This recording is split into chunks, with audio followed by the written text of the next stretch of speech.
If I thought you were a reactionary on this matter, I would not be having a normal conversation with you. I would be incredibly critical and would be more interested in like yelling and trying to nudge my position across instead of like walking through this step by step in good faith. Are you wearing baby gloves for me?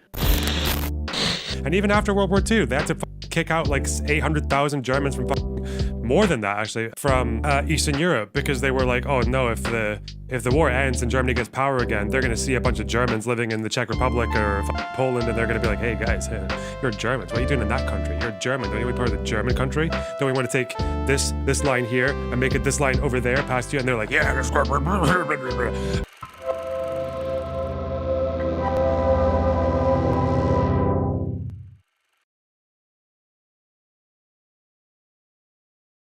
Anyway, where is this Hasan thing? So basically, I wanted to talk about specifically the one state versus two state solution. Mm-hmm. And my approach to this when talking about it is purely pragmatic, and I'm trying to be realistic. I think our goals are aligned in that we want peace, a lasting peace, a meaningful peace. I know it seems like impossibly far away, but I do think there are certain starting points that we need to come from and agree on before, expanding out from there. And one of them is this issue. I understand that you are a one state. You don't believe in a two-state solution. I'm assuming. I used to be. I used to believe in a two-state solution. I was an advocate for a two-state solution, and I think like there are a lot of other people who also used to be two-state solutioners themselves that have changed their perspective dramatically over the course of the past couple of decades. Yeah, due to the settlements and the rapid expansion of settlements. I think Avi Shlaim is like another person that I can immediately call. He is a Iraqi Jew, famous Israeli scholar, part of the New Historians. He's talked about this before as well. So, first of all, I guess I'll say this. I think if you look at the polling, this is why I think people who debate over one and two state solution, and like, it's fine, you're going to have that debate, like, whatever. There's probably good points you can make on either side. But people who focus it on that, or they like make like a centerpiece, I don't know. People who do that, I'm going to say it. I'll keep saying it. They have a colonizer mindset, because at the end of the day, Palestinians don't agree on either of these fucking propositions, okay? I think, what is this here? This is the most recent poll from September. 27% wanted to abandon the two-state solution and demand one state for Palestinians and Israelis. This is the fucking golden ticket, snap, like magic wand fucking democratic secular state that everyone talks about. I doubt Israelis want it either. It's like, but even when you look at two state, for some reason, I guess this will change that much, that went up, I think, from 28 to 32%. So really, they still sometimes seem to prefer two states a little bit, but then at the end of the day, they don't really believe in either of them. And they have I don't know. I just feel like there's so much more you could push for that's actually got a lot more tangibility to it. Like if you can imagine, instead of these protesters all shouting like one state, two state, fucking like river to the sea, if they had just chanted like end the settlements, or if people could actually just list like a few very coherent and immediate demands that their governments can actually influence Israel to do. Because when you say one state, it's like, okay, what would you do? Like, do you think our fucking leaders should? Do you think like Biden should go to Israel and be like, do a one-state solution, Jack? It's like, what? How is it colonizer mindset to want people to get along? Because you're wanting to rearrange borders in a way that the people within those borders don't want. That's why it's colonizer mindset. Okay. I'm using that word kind of ironically, but only a little bit. Okay. I don't know. I feel like from a distance, there are things that people who support Palestinians or who support peace can push for that could actually translate up the fucking chain of power towards Israel. But it's not one or two state anyway.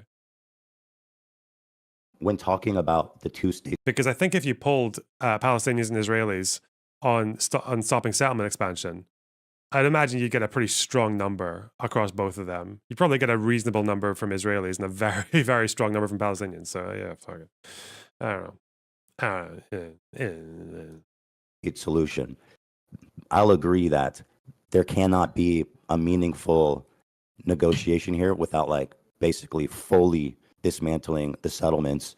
And I would even be in favor of offering some kind of, restitution to the Palestinians that were evicted. That's a big ask, obviously, but I do believe that is the right thing to do in this agreement. So we can start from there, right? Yeah. No, reparations is like, well, reparations is not only a like moral right in this situation. I think it also is like logical to do, specifically so that so that there is like less tension and it's a more viable solution. And last but not least, reparations in this process is also a matter of international law. I guess the only thing that is up for contention is that the Israeli position on the matter is, we'll just hold off on negotiations as best as possible while we do settlements. But also simultaneously is the notion that like actually other Arab states should be giving reparations to the Palestinians as well. Like we shouldn't be bearing the burden of the reparations because it's their fault, because like their position is that the Nakba didn't happen and that there was no ethnic displacement and the Palestinians voluntarily left. This is the Israeli government's broad position. Obviously, there's varying degrees. Yeah, obviously we would need a complete... I think their position it depends on different negotiations. I think their position on the Taba summit was that they wanted recognition for the Jewish refugee crisis of the 40s and 50s, like the Jewish exodus. But they also realized that Palestinians didn't have any responsibility to pay reparations or do anything because they didn't do that. But I think that's more of like, because again, there's like two different sides of the conversation here where Israelis, when they pursue peace, feel like they want recognition and peace from like the Arab world surrounding them, right? Whereas Palestinians, when they negotiate, they see it very much as like an Israel-Palestine thing. And I think the approach, that's where a lot of these, that's my reading of it, is where a lot of this miscommunication comes from. Because if there's negotiation just between like between fucking the PLO and Israel, I don't really know why Israel should bring up fucking like the Jewish exodus, because the Palestinians they didn't do it. They definitely didn't benefit from it. But yeah, at some point they're going to want some if Israel starts making peace with all the surrounding Arab countries, they'll probably want some recognition for all the pogroms and shit that happened around that time. Yeah, I don't know. Completely different. Let me find the exact paragraph for Taba. Let me find it because I read it not too long ago while it's fresh in my head. Ooh, Taba Summit 1 in 2001. The Israeli side requested that the issue of compensation to Jewish immigrants from Arab countries be recognized, while accepting that it was not a Palestinian responsibility or a bilateral issue. The Palestinian side raised the issue of restitution of refugee property. The Israeli side rejected this. Good one. All right. Cabinet as well, because the one right now is, I believe that Netanyahu and his cabinet are, one side of the same coin with Hamas. They're both obstructionists and violent fucking lunatics. So, starting with all that established, my question to you is this, and again, approaching this from a fully realistic perspective.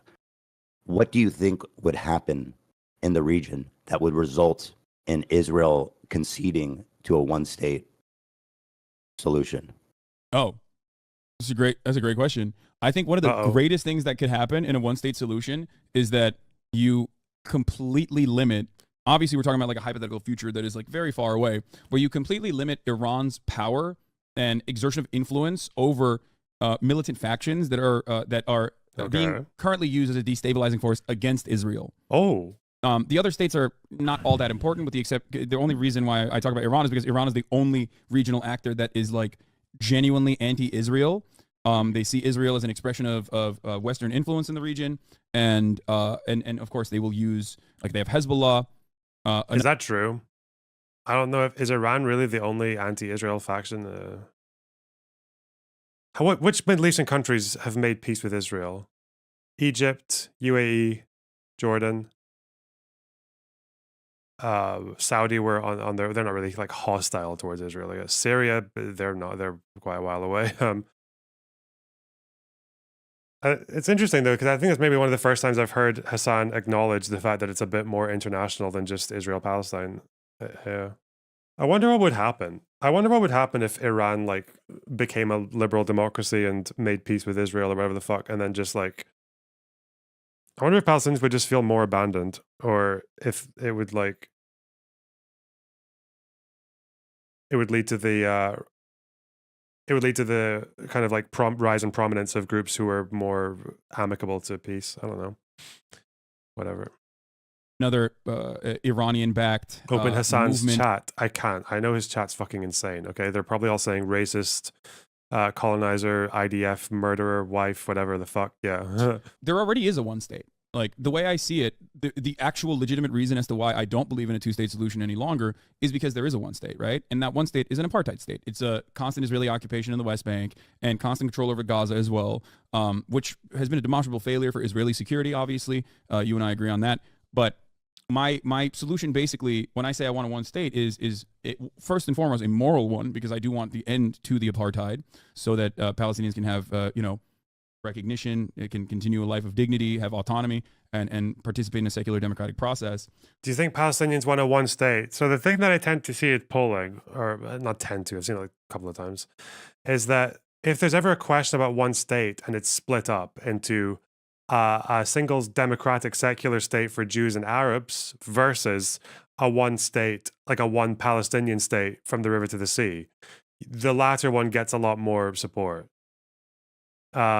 And unless I'm misreading something or unless I'm being fucking stupid, I feel like if that's presented as a binary, I would imagine the river to the sea one, Palestinian state, means that like it's not for Jews and Palestinians, it's just for Palestinians. So it's like a fucking second-class citizenship or like an expulsion. I don't know what the fuck. I don't actually know what it means. But I think it means not good, not democratic, or secular. Yeah, I don't know. It just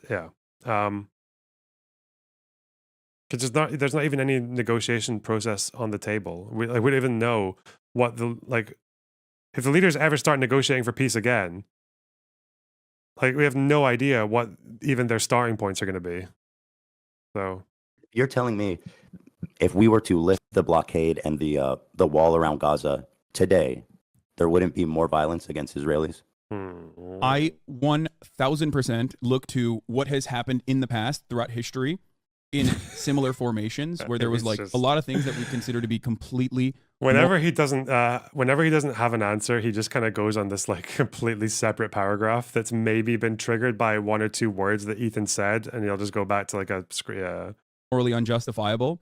That restoration process often will lead, almost always has historically led to less violence than the violence of the maintenance of this process. Because you're asking, Mr. Beard, hello. Do you feel like I went too hard in my tweet? I've just become very doomer pilled a lot of the online left recently. No, I think you should have gone harder. You should have said the R slur. You should have said slurs. That's what. I don't know. Where do you think you are? The fuck. Yeah, I mean, like, it's just such a why. I don't know why far left people think they're so important. I don't know why they think they can just be like. I don't know why they're expecting people in America to be like, oh no, the communist vote. We're not going to get the communist bloc. Like, quick. Switcheroo to get the communist bloc on. It's like, bro, no one cares about you. You like, half of you don't vote anyway. Half of you can't even fucking organize a Facebook group, let alone like get it to the polling station on the day. And the Democrats know that. That's why they don't kowtow to you ever. Like, fuck. I don't know how useful it is to compare it to like other situations because it does have a lot of unique things. For example, I mean, the government in charge of Gaza, Hamas, is singularly dedicated to destroying Israel and killing Israelis. So how I just don't understand how you can say that removing the wall would result in less violence. Because Hamas itself is a mere expression and simply one militant faction amongst the sea of Palestinians, 5 million of them living under the occupation, under the apartheid regime.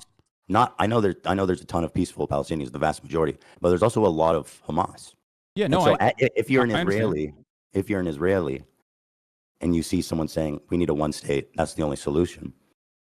The Israelis are going to see, okay, we're going to remove our walls, we're going to remove our checkpoints, and it's going to be suicide bombs in our cafes and buses again within the matter of days. Well, with the walls and checkpoints, October 7th still happened, right? So it's more of a matter of like it's more of a matter of whether the ceasefires have worked successfully. And usually, do you know what Israeli right wing are just saying now?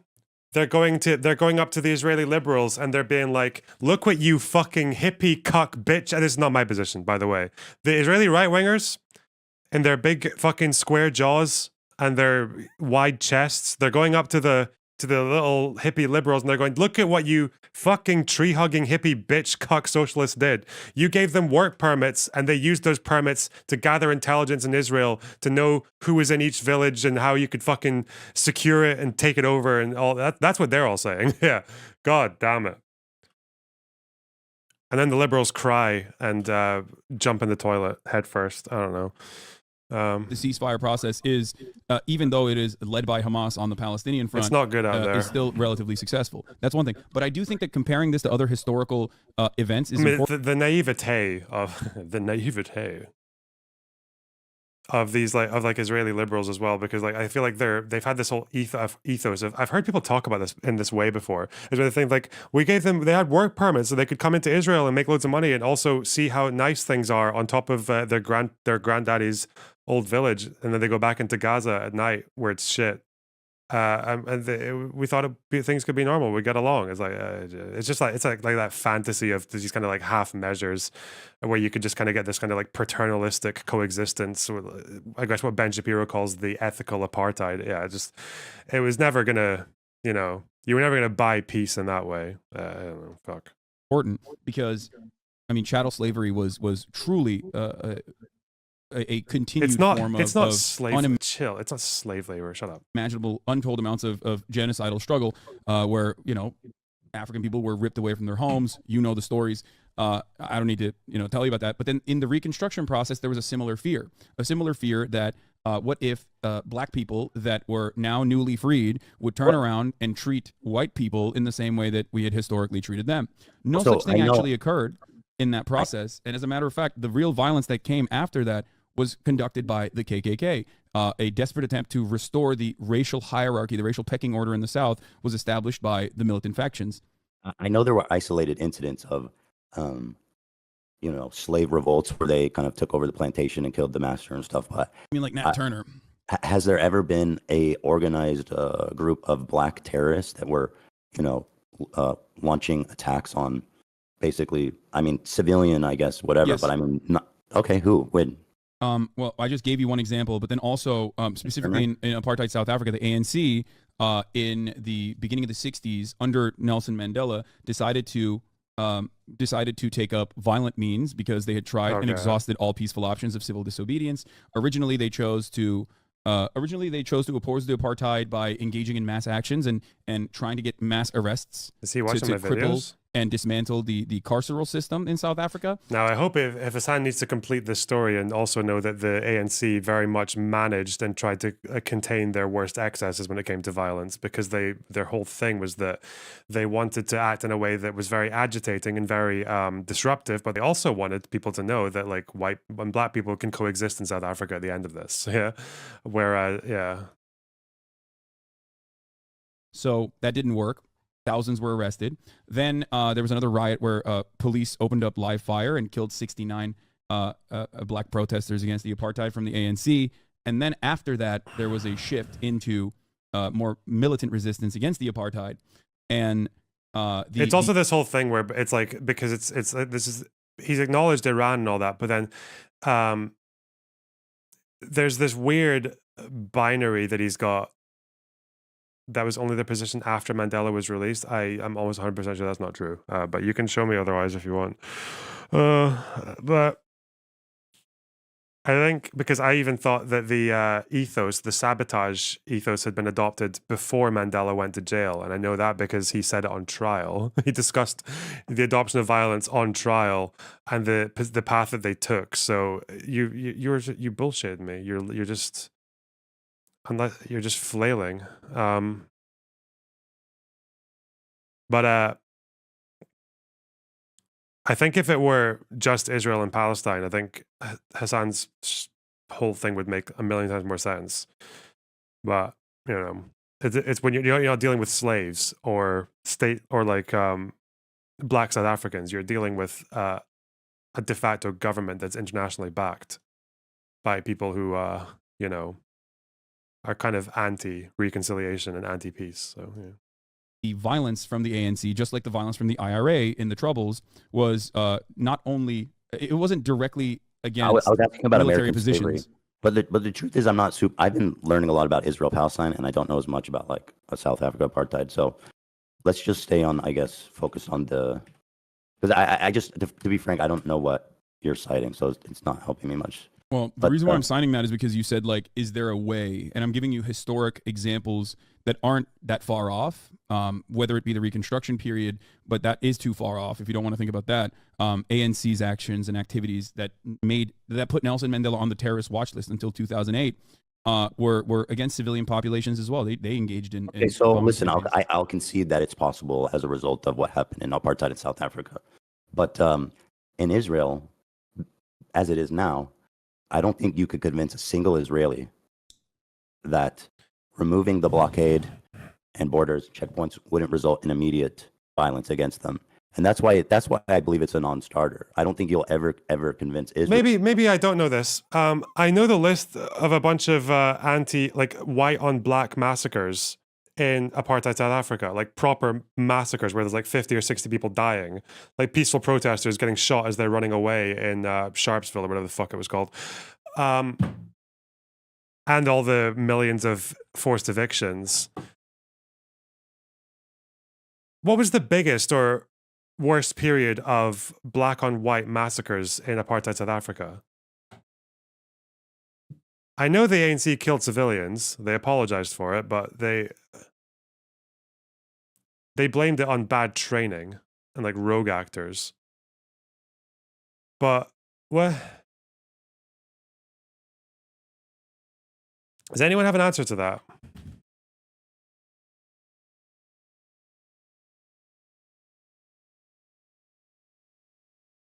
$18,000 civilians death toll. What, black and white or just white?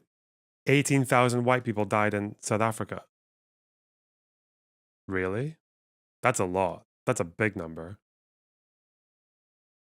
Sharpeville was the biggest. That was white on black in 1960. Post-apartheid by the EFF. Shut the fuck up.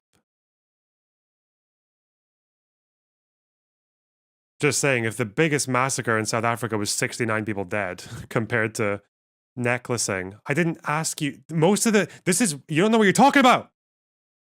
Most of the victims of necklacing were black. Fuck off. I hate you so much. You're one of those people. You're a post-it note. You're a walking post-it note. Real. To basically dissolve their state and remake it as one state. I just don't think Israel would ever do that. Ever. Like, ever. I don't disagree with you. It would never happen. The only way that would happen is beside force, which is why I asked in the beginning, what could lead to Israel willingly dissolving its country and agreeing to create a one-state country, short of just annihilating massive amounts of Israelis in an all-out war. I don't see any other way. It's because they collaborated with whites. Yeah, finish the sentence. It's because they were accused of collaborating with whites in a show trial. Okay, fuck off. To do it. No, I think that no, the way to do that would the enforcement mechanism would be international pressure, but most importantly, the number one most important party at play here, the United States of America. Now, the reason why I talked about the ANC or South African apartheid is because Israel and South Africa were allies in that same time frame, and they relied on one another quite effectively during the Cold War as well. And also, I personally believe that Israel saw what happened during the South African apartheid and vowed not to repeat those mistakes. I give you charitability because Hasan did, and you know your history. Be nice. Well, your completely admirable charitability is wasted on me. That's what I've heard. Okay. I'm not mad. I'm sorry. All right. Pure Copium, thanks for the €5. While not a one-to-one comparison, one state made of ethnicities who resent each other was attempted in Yugoslavia. Twice. Ended in genocide. Twice. That was a very dramatic sentence structure. Thanks for the €5, though. Hey. In order to continue being a ethno-state, a Jewish ethno-state, and maintain an apartheid structure in occupied territories. So that's the reason why I think it's important to draw this parallel. And it's also important because that's how international pressure worked in that situation. It's a very successful and very recent example of an apartheid regime ending with international pressure, specifically with American sanctions. What's up? You think with international pressure, Israel would dissolve their Lonerbox, country you and create a one smarmy state.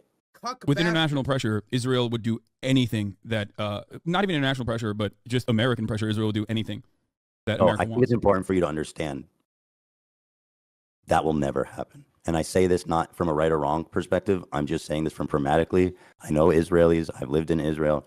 That will never, ever, ever happen short of all-out war. They will never give up the country, ever. It will never. It's 0% chance. No, I understand that. I know that there isn't a willingness. Here's the counter. Here's the counter from South Africa. You could say in South Africa, the white population was only 10%, right? And even then, the majority, after long and continued pressure campaigns from the international community, actually moved in the direction of ending the apartheid themselves. So that is actually a valid. That is actually a way to. I wonder if he got that from me because I said that to him. The way he's wording like everything sounds very similar to what I said to him, but I don't know, maybe. I guess it's kind of obvious, but To counter what I'm saying right now, right? You can just say, well, in South Africa, even the majority white population was on board with ending the apartheid for one reason or another, whereas in Israel, there's currently no appetite for this whatsoever. It is 73% Jews in Greater Israel. So there's a ton of Palestinians, in West Bank and Gaza and neighboring countries. maybe I need the chat because Greater Israel would have set them off to fuck. Oh God. His chat is all spamming Greater Israel in caps right now. I know it. I can see through him. I can see through the matrix behind Ethan's wall. Yes. But it is largely a Jewish state by quite a margin, which makes it, in my opinion, uncomparable. It's not apples, it's not apples to apples with apartheid South Africa. What do you mean by that? Well, as you said, the white population was 10%, right? Oh yeah, the white population was much smaller, and this is what Pull Noam up the Chomsky Twitch refers to version. as like Israel's labor problems being I need the fixed someone send it in to me the in stream aftermath of chat. the First I don't Intifada. want to. There's no way I'm gonna try to find this bit. Ugh. Israel relied on obviously the Arab population to do the labor in many cases, like cheaper labor. And after the First Intifada was fought with strikes and stone throwing and the like, Israel moved in a different direction. That's why there's like a new population of a labor force that is often imported in, whether it's Sudanese refugees or whether it's Thai workers that are able to work like a cheap labor force that isn't. I feel like you're not understanding or not understanding. I don't mean to say it in a condescending way. I don't mean like that. I just mean like you're not engaging with this idea that Israel will never give up its state short of all-out war and violence. It's not about Israel giving up its state. It's about Israel dissolving the apartheid structure and allowing Palestinians to also be a part of its democratic process. But that is giving up their And I state. do understand that there is an Because it would appetite. be because of the demographics, it would change the state. You'd have to just say, yeah, that's what it would happen, and yeah, just say they don't deserve the state. Yeah, that's what you would say. You would say they don't deserve the state. They have to share the state. To understand that there is no appetite in Israel whatsoever from the 73% Jewish population, especially in doing such a thing. I totally get that. There's two considerations here, or three actually. One is the moral one. I think you and I both agree that is like that would be a good thing, right? Ending the apartheid would be a good thing. The second consideration is a matter of international law, and the last one is obviously what this would look like in practice. So when I talk about the morality of the situation, I think you and I are both in agreement. But when we're talking about it in a practical application, you have concerns, but concerns that revolve around Israel not wanting to do this and fighting against it tooth and nail. Right? They will literally, it will never happen. I completely understand what you're saying. What do Israelis say about the one-state solution? I've never actually known the democratic one state. I imagine it's like very low, but.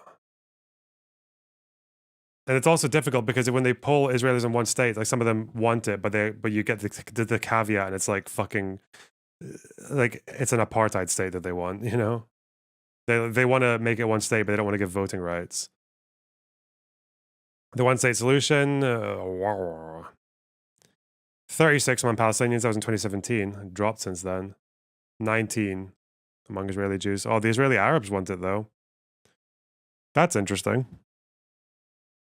ANC's actions and activities that made Let's go here and trying to get mass arrests to cripple and dismantle the carceral system in South Africa.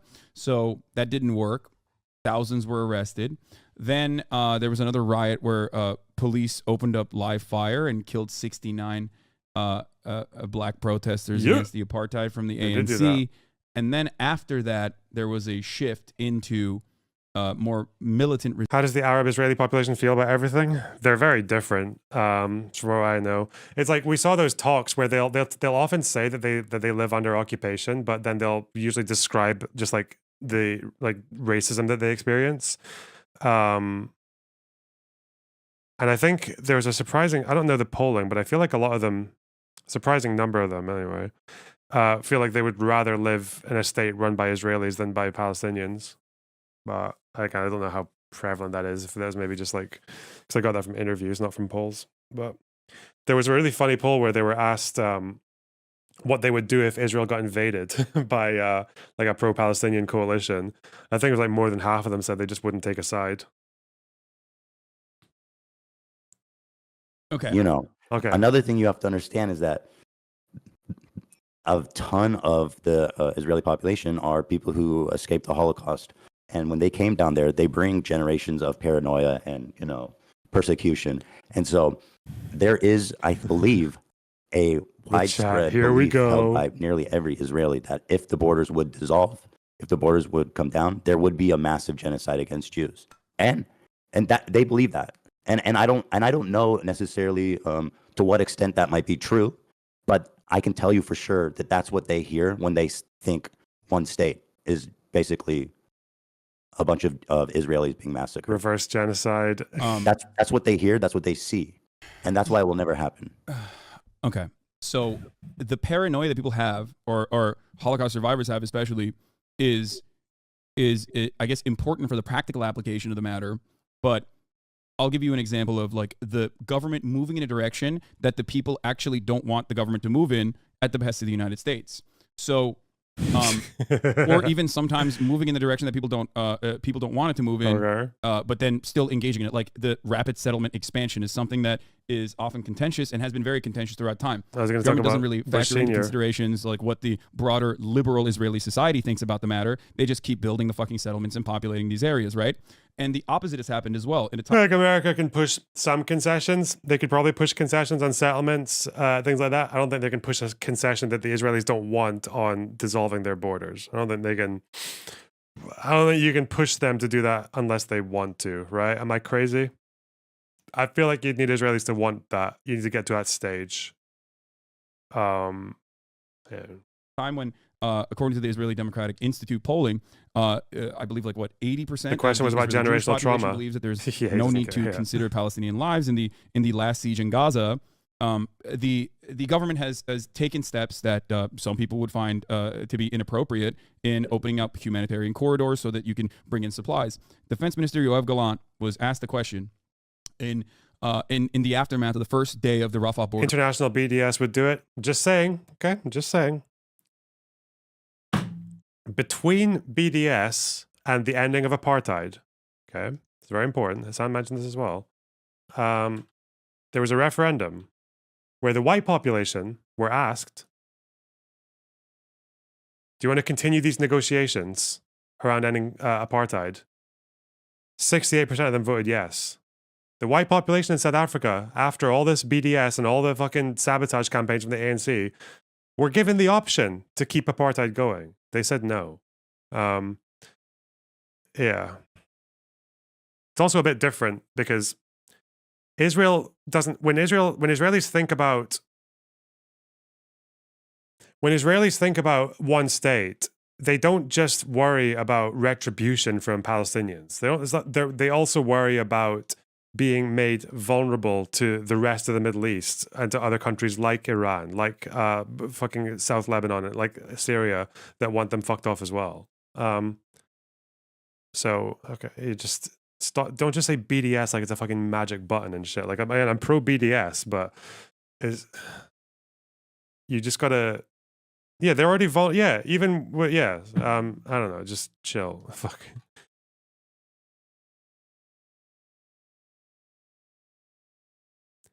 That's Ethan's main point, which I think is an irrational fear. If you think it's an irrational fear, how can you say that?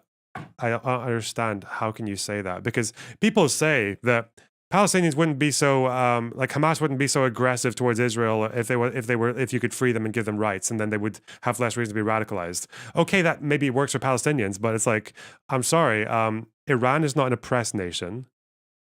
Russia, who funds Islamic Jihad in parts, are not an oppressed nation. Qatar, who funds Hamas, are not an oppressed nation. Hezbollah, I guess they represent oppressed people, but they're not like. You just sound so tone deaf when you call it an irrational fear, and this is what I worry about as well, because bastard. it's the same. It goes the same way that like Israelis get so defensive whenever you try to explain some or whenever you bring up some Israeli crime against Palestinians, even down to fucking the Deir Yassin massacre. And they're always like, "Oh, but no, there was like a militant. There was one guy with a rifle going through the house." Like they'll just be so defensive over even some of the worst atrocities on Israel's end, or like Sabra Shatila. People get mad because, oh, why do you always talk about Sabra Shatila? Why don't you talk about fucking Damour and Karantina? Bro, come on, like. But that problem goes the other way as well. Like, if you want reconciliation, people need to recognize each other's fucking suffering, you know? It's a big part of it. So when everyone goes to talk about Israel, oh, it's just irrational fear, like colonizer, reverse genocide fear. Like, it's just a really poor way to communicate it's anti-reconciliation. It's because there are two. There's like you're either Mandela, right, with peace, reconciliation, and nation building, or you're fucking Mugabe, you know, evictions, executions, and expulsions. Yeah. Opening so that they could bring in trucks and trucks of supplies into Gaza. They were asked, "Why are you doing this?" To which Yoav Gallant responded with, "What can I do? America told me I have to do this." In 2021, Joe Biden called up Netanyahu. What's up? Letting humanitarian aid through Rafah crossing, comparing that to dissolving your. What do you mean Hezbollah represents oppressed people? The Shia minority in Lebanon has it pretty bad, basically, and Hezbollah have managed to earn a lot of trust amongst, especially that community, because of the way that they provide like resources and shit like that for them that they can't get from the state in general. Yeah. They're not like, people don't like, Hezbollah are not popular in Lebanon just because they hate Israel, right? Yeah. They don't they also provide protections for Palestinian refugees in like South Beirut against fucking like people who want to attack them, like phalangists and shit? I don't know if that still happens very often, but yeah. Their sovereign border. See, I know Puerto Rico is saying yes, but you don't know. Like, I want someone to actually know. I feel like you're just like, I don't know if it still happens today. Maybe it does. Okay. No, of course, it's not a one-to-one comparison at all. I'm simply stating that something as minor as that, something as minor as that, all the way to ending a siege is entirely up to the United States and what the United States is letting Israel do and allowing it to do. What pressure could the United States exert over Israel that would be so powerful that they would say we have to dissolve our country? BDS. Dissolvement of money. Israel as a nation state. It would simply allow the Palestinians that are currently under occupation to be also a part of the democratic process. And it also would not happen overnight either. But if you're asking me the question, it's sanctions. It's the shutting off the money faucet. It's shutting off bombs. I mean, we were just looking at it. You said you were watching the stream earlier, so you probably saw this already. But like, we shipped 2 different, I think, mobile. But what if they don't dome anymore? Oh God, you would be so chaotic. Oh shit. Well, we shipped 2 different mobile Iron Dome trucks into Israel. We are consistently shipping in Mark 84 rockets into Israel so that they can directly use this on the offensive, by the way. Like, this is not even a defensive weapon that they have. This is specifically so they can engage in offensive posturing in the Gaza Strip. So without America's involvement, Israel would not be able to behave in the ways that it has so far. America could just as easily tomorrow, with one phone call, turn on, call Bibi Netanyahu and say, enough, cut it out, you're done. Joe Biden has done this in 2021. Even Ronald Reagan has done this in the past. George W. Bush has done this, or George H.W. Bush, sorry. So we have a lot more say on what Israel gets to do than vice versa. So your statement is that if America stops selling Israel bombs and arms, then they will, I say dissolve the country because, again, that's how the people in Israel are going to view this. Yeah. it won't be the same place, for them. And to them, their security is paramount. We're not selling the weapons, brother. We're just giving them weapons. Okay, so you don't think that Israel could get bombs from other places? Certainly, but Israel is our ally, and Israel relies a tremendous amount on U.S. aid, right? To the tune of $4 billion, but also Israel engages in a lot of trade. For example, in 2013, Israel was offering... Yeah, in their budget, I feel like Israel could just... They already have reasonable ties with China, don't they? I feel like Hasan he's always halfway to saying something right. Yeah, like BDS and international pressure can obviously achieve things. Of course it can. But I don't know why he's thinking it can achieve Israel dissolving their borders unilaterally against the will of their voting population. That's insane. That's absolutely insane. I think there'd be a coup if a government tried to do that at the behest of America. I think there'd be a coup. The people who were given the orders to do it would just say no. Yeah, fuck. But you can achieve in the past, it's achieved settlement freezes. It's achieved ceasefires. Yeah, you can do it, but it just depends on what it can achieve. Did he say it would? The whole debate they're having is over a one-state solution. So yeah, and then he's talking about all these things that Israel can implement things under American pressure that they don't want to implement. But I feel like for a one-state solution, that's kind of something that Israel does need to want. Like the Israeli people need to be in favor of it for it to work. And then that's very difficult for the people in Hasan's chat to swallow, because that actually means you need to understand the mindset of the colonizer, U.S. weapons to China.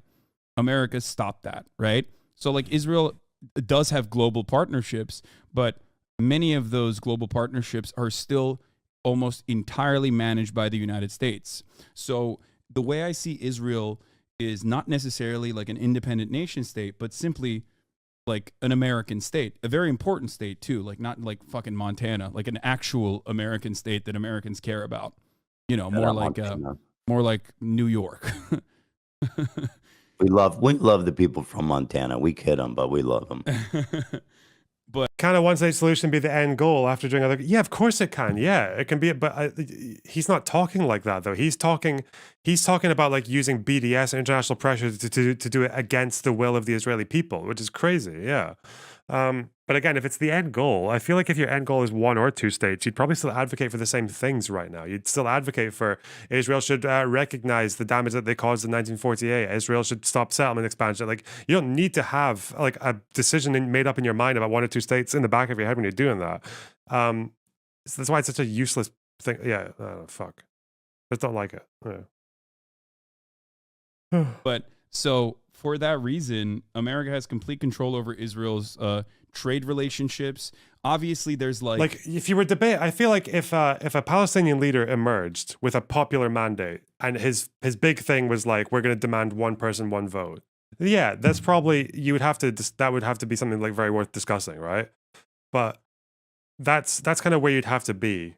And I think if that happened after this war and no progress was made from the Israeli end or from the American end, and there was a big shot politician being one person, one vote, I'd probably be yeah, get behind that guy, because what else at that point, what else are you gonna do, And then just try to make it work somehow, federalize the fuck out of it, gerrymander. I don't know. Yeah. America's influence over Israel is great, but I think it's absolute. I mean, Israel was fighting to defend itself before America gave a fuck about the region. So I don't see, I genuinely think that it will never happen. Even if America was I'm cutting your aid, this relationship is over unless you open the borders and create this new state. Before America, it was the British. Before America, I think it was the British. And after the British were gone, after the Palestinian mandate, and the British said, fuck this, I don't want to deal with this shit. The Jews were fighting to defend themselves and their new place in that area from the very beginning with no help from anybody.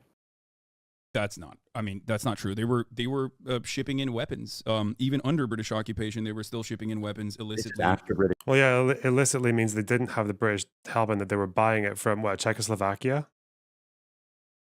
Yeah, they were buying arms illegally from Czechoslovakia. Yeah. British occupation. I'm talking about 1948. Who was supporting Israel in 1948? So the Haganah, Irgun, and Lehi brigades that were at that point almost always considered a standing army during the Nakba were fighting against predominantly villagers with like that had been disarmed by the British. The Zionist brigades at that point, even before England pulled out, even before the British pulled out, were being trained by the British forces, while the other side was being disarmed. I think it was the Palmach, wasn't it? Is that what you call it? How you pronounce it? The Palmach who were trained by the British? The people who were disarmed after the Arab Revolt, yeah, then that was also when... And that was when, what do you call them? A lot of the Arab leaders and the Arab upper class from Palestine left the country.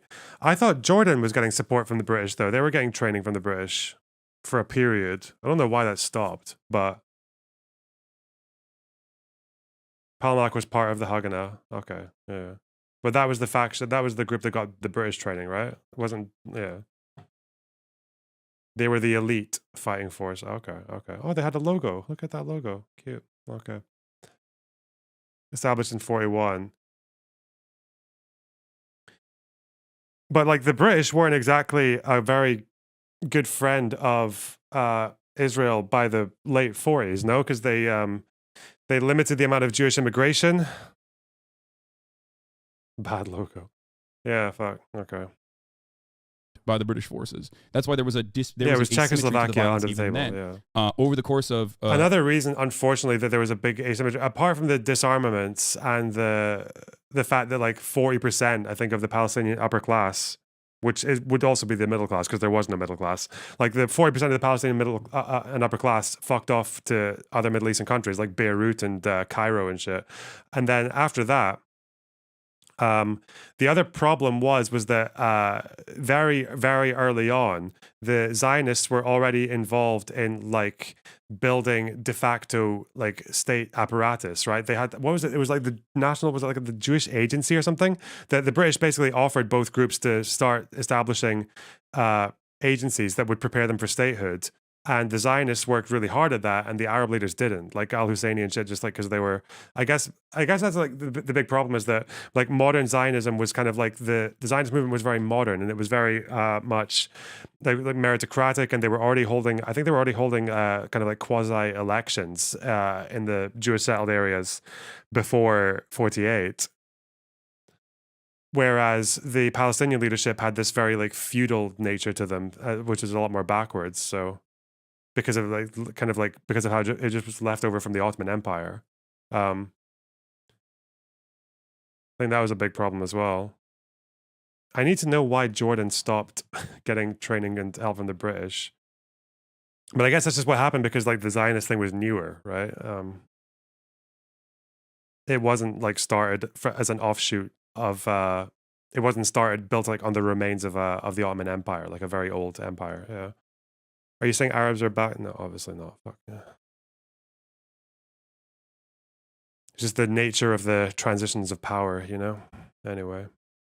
And also Jordan was making deals with Israel. Yep, I know that because because that war, Jordan did not want to live next door to Al-Husseini, and neither did fucking Israel, yeah. They wanted a bit of the old land, you know? They were like, hey, land, whoa, give it. Over the course of the years, but specifically during the Nakba as well, 6,000 Israelis died, whereas 15,000 Arabs died, with 750,000 Arabs Palestinians being expelled from their homes. The reason for why this happened wasn't... Who's more to blame, the Ottomans or the Brits? Probably the Brits. Oh, yeah. Oh, yeah. Because, you know, you had rugged fighters or whatever. I mean, they were great fighters too, but it was also because it was a broadly civilian population that was being slaughtered, and by a militia force that was trained, had weapons, had even a plane, had armored personnel carriers, whatever it looked like back then, and had much better weapons as well. So, I mean, listen, this stuff is just not comparable. I mean, you look at the United States during 1948, there was an arms embargo during the time. Yeah. Yeah, and they sent in illicit weapons into Israel regardless. That's what I was talking about. They got it from France, and they got it from many other areas. Can you provide a source? Did they get weapons from France? Is he thinking about 50s? I always thought it was like mostly Czechoslovakia. I don't know if there was like a small contingent of it coming from France. I don't know. Maybe. Israel. Is this, if I had to guess, France supplied weapons later? Yeah, the nuclear weapons, I think that came from France, wasn't it? Or if they, yeah, France. Oh, they authorized Air France to transport cargo to Tel Aviv on the 13th of May. I didn't know that. 13th of May, 48. So this would have been purchases.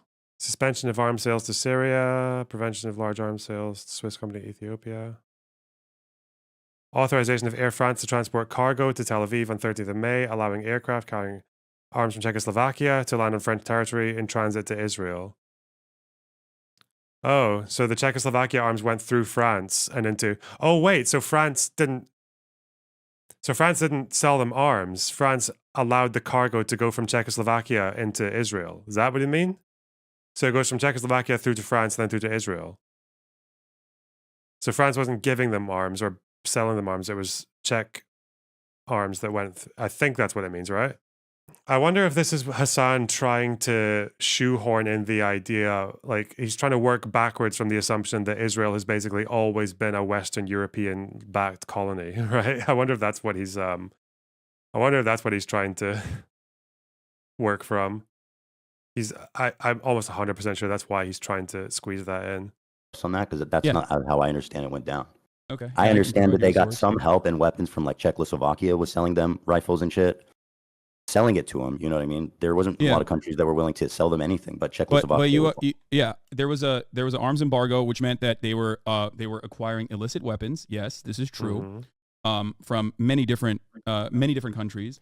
However, your chat is as toxic as Hasan's. If you think that, that's just I can't imagine being that biased to think that. Like, I'll highlight a few things that I would like ban immediately. But anyway, let's see. Beyond that, they also had access to British arms as well. That's why they had like armored personnel carriers, tanks. Not many, but ultimately you were fighting against a civilian population that was almost completely disarmed regardless. I mean, the Egyptian army was considered one of the best at the time of that war. Well, not necessarily, it seems. But why? Because they lost? But they were. I mean, they were considered one of the best armies in the world, which is why the war... He's thinking of 67, if he's talking about Egypt there. Yeah. Or was so thought to be like, oh, this is going to be an easy dub for the Arab countries. I don't think that they were... I do not think that they were a really good standing army at all. I think that the overarching... I don't know if you're talking about 1948 or if you're talking about 1967. 48. I'm talking about 1948 war. Okay. There was no... I think there's a little bit of confusion with what you're saying because what you're describing sounds like 1967 because in 1948, like the Egyptian army that you're referencing in 1948 is not like a serious one. No, I'm talking about 1948. I think Egypt was considered like a military power, especially in the region, and a fairly well trained army. But I think we're kind of to go back to the original point. So I don't want to. Someone in Hasan's chat said Egyptians using chariots, bro. It's all this like Zionist propaganda, Israeli propaganda. Oh God. I think he's just mixed up two wars. That's what he did there. Far off topic here. Is that Israel, if it has to, will definitely go its own way before it dissolve its borders. Like I hope. I really want people to understand how impossible, how that will never, ever, ever happen. And again, not defending them. I'm not justifying anything. I'm just speaking pragmatically. You have a people who are coming from this systemic genocide, coming and getting their own borders here, right or wrong. Again, just being pragmatic.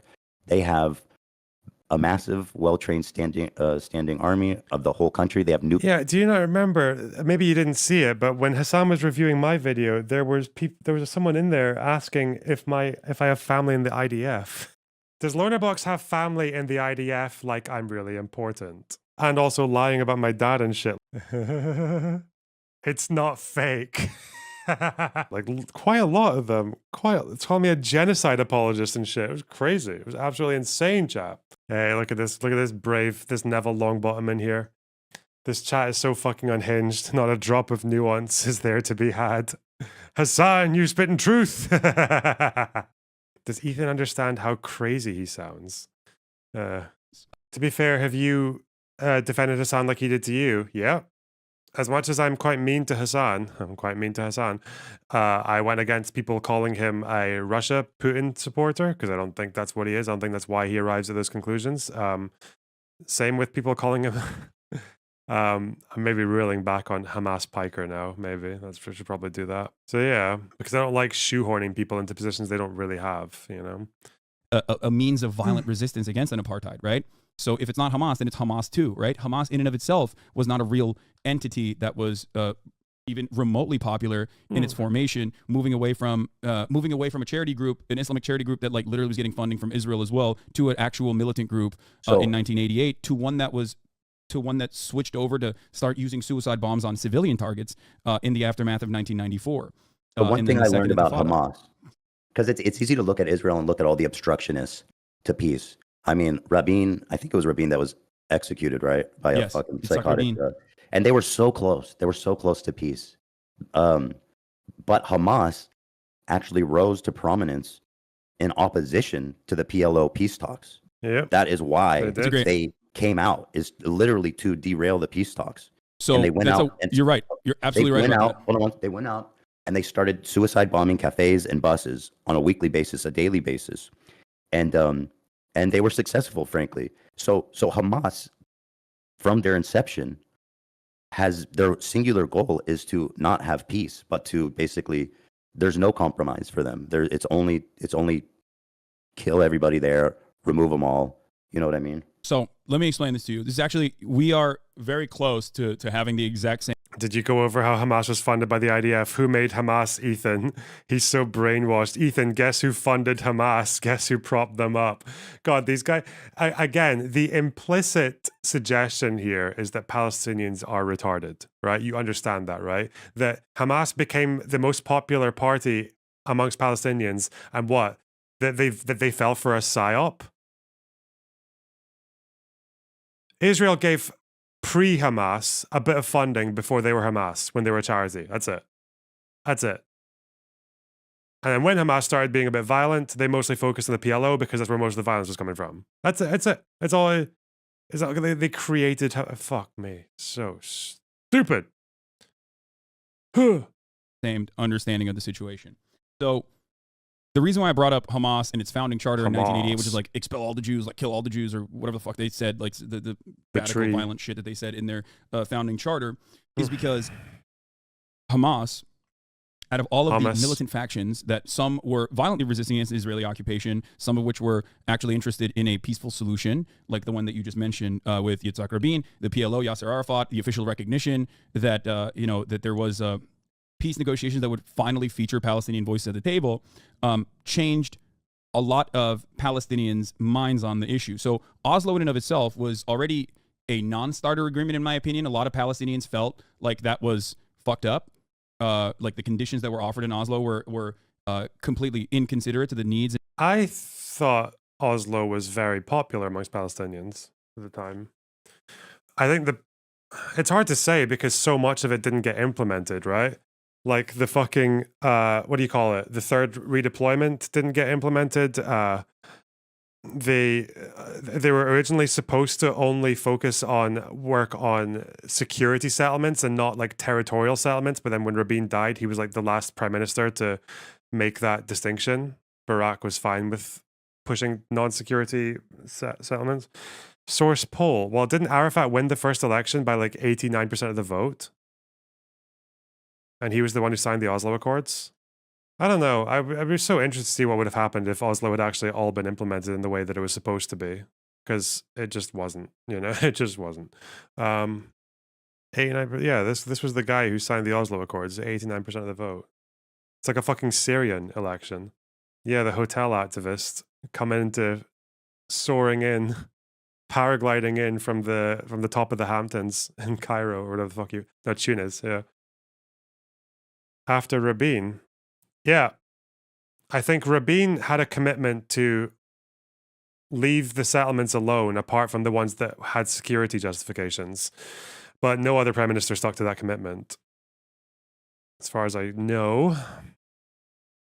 Yeah, political, yeah. Because Rabin made a distinction between security settlements and political settlements. Barak didn't.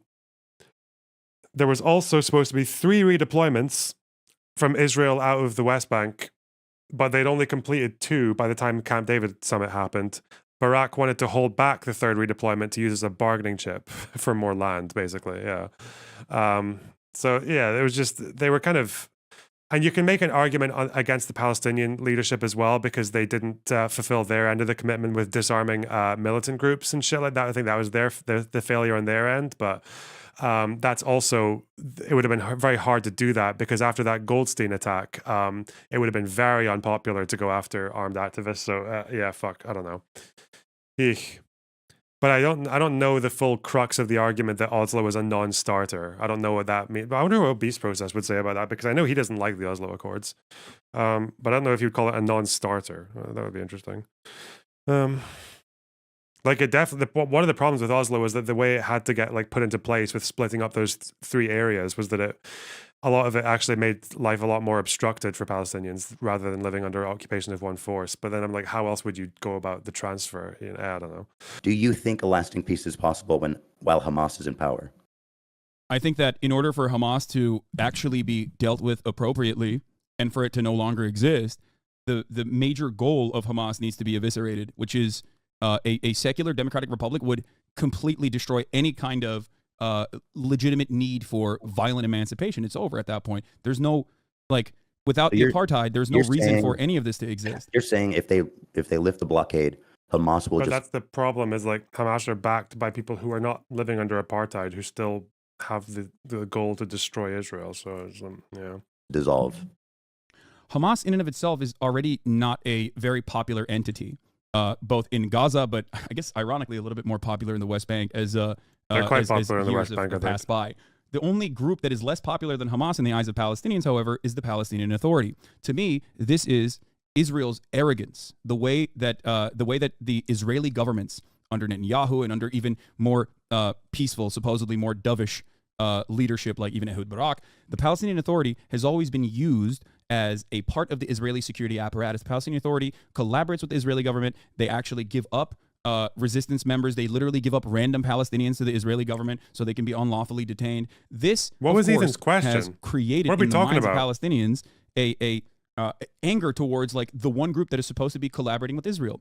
Israel had every opportunity throughout this time frame to show that the secular Fatah party was actually not simply a cutout that is simply there to oppress Palestinians, but with a Palestinian face, but instead like offered genuine security assurances, genuine security commitments, and a good faith interest in like not continuously expanding in the West Bank. But they didn't do that. They did the exact opposite, dangling the two-state solution as a carrot while simultaneously continuing on with their expansive policies in the West Bank. I don't believe you answered the question. Do you think a lasting peace is possible while Hamas is in power? Hamas will not be in power if there is lasting peace. That's my point. Okay. So you're saying, well, no. The lasting peace doesn't come events. first. First, you have to deal with Hamas. You cannot deal with Hamas by bombing Gaza. You can only deal with it in a political. It's a political problem. So Hamas is. But how do you do politics with a terrorist group like Hamas? Well, Israel has done politics with Hamas many times over. There has been ceasefires in between, time and time again. So that's not even a like. Even if we're having this conversation, a ceasefire isn't like a one state. Isn't like. Could they have a negotiation? Could they have a final settlement negotiation with Hamas? Could they go to a summit in fucking Beirut or whatever with Hamas and like ram things out? Israel itself has been able to. First of all, agreeing to a humanitarian ceasefire. No. Not even I'm not talking about like a humanitarian pause. I'm talking like ceasefires in between different sieges that have occurred into Gaza. Okay, the ceasefires is different from having a peace partner. Yeah. Right. He's so succinct. Peace partner, but that is one form of negotiations, is what I mean. And so also, not only that, it's such a big difference. You can't. I don't think it's fair to say that Hamas. I mean, there's more. With Israel. Do you think Hamas would be a good partner in peace with Israel? No, I do not. I do not believe that Hamas would be a good peace partner with Israel. I also do not believe Israel is a good peace partner for Palestinians in general. I think that is the most important. We agree. So but here's again, the thing. But here's the thing. Hamas in of itself. Just again to draw it back to that is that the one-state solution will never happen, and starting from there is a non-starter. That's my thesis. But go ahead about Hamas. Okay.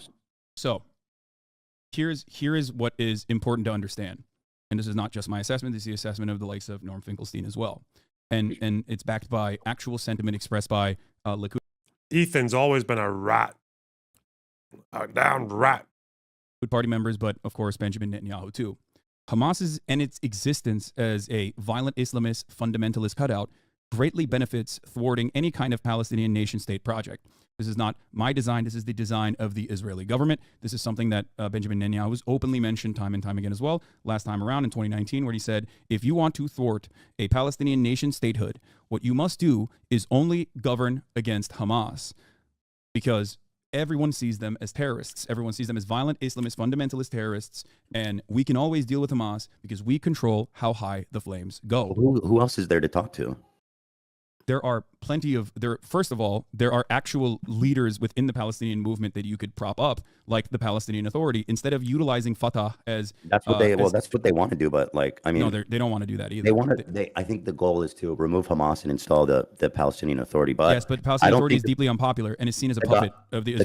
I can't believe Netanyahu said that. I think he's paraphrasing that quote to make it sound a lot more sinister than it is.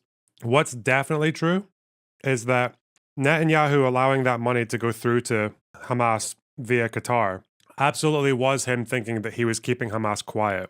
Because after getting that funding from Hamas, from Qatar, Hamas had these border protests where people were going up to the border wall, and then Hamas stopped them to get the money from Qatar. And I think whilst they were going up to those borders, that's when they were planting some of the explosives to break down the border wall on October 7th. So it's kind of wacky to think that Hamas did that, and Netanyahu thought that he was buying Hamas, he was buying quiet from Hamas. That's crazy. The Gazans will not accept the PLO because they'll look like stooges to the Israeli government. Yes, because they are the stooges of the Israeli government. So then who is leading these? So if the wall is lifted up, so who's in charge? Is it Hamas? Is it the PLO? How is this happening? At this stage, before the walls are lifted up or anything, what needs to happen is a ceasefire, okay? So that there can be an actual continued negotiation to release the hostages, right? That's number one. First and foremost, hostages need to be released. So first you need to do a ceasefire. Then you need to do a prisoner swap, a hostage release for the You're starting too far back. Let's just go to the point where, you know what I mean? And then beyond that, what needs to happen is, just like it happened in 2006, which was genuinely disastrous, even though it was a Bush-backed election. Elections need to take place and Palestinians need to get security assurances from the state of Israel. Israel has to show good faith for the first time since its inception, so that Palestinians can have a normal political process and be able to actually vote for a group of individuals that would lead them in civil governance without worrying, without becoming a militant faction. In this process, I do not believe that it would be Hamas that wins out. Most Palestinians do not consider Hamas to be good at civil governance in general. They are not as popular as Israel makes it seem they are. They're simply the only option the Palestinians seemingly have in retaliating violently against Israel in times when Israel violates the ceasefire protocols by doing a steady maintenance of the apartheid structure that it maintains. Anytime Sheikh Jarrah is raided, anytime Al-Aqsa is raided every year, anytime there's a Flag Day protest that occurs in Jerusalem, like these are all incredibly violent expressions of the apartheid regime deliberately turning around and stoking the fires in the West Bank against people that have no legal recourse, against people that are led under military mandate. I agree with everything you're saying. But to go back to go back to the original point, I think this is infinitely more likely, even though it's very difficult, especially now. But to remove all the settlements, just fuck all of them off, those scumbags. Give it back to the Palestinians, and you can do the security assurances and the negotiations and all of that, while Palestine has its own sovereign country. And like I think in the original idea, there was even going to be that's more violent than a one state. Like, you think Israel would be able to successfully take out 471,000 settlers living in the West Bank, and also another 300,000, almost 300,000 more plus living in East Jerusalem as well, which is occupied, but now also permanently under Israeli rule. Do you think that fully integrating the populations would be less violent? Yes.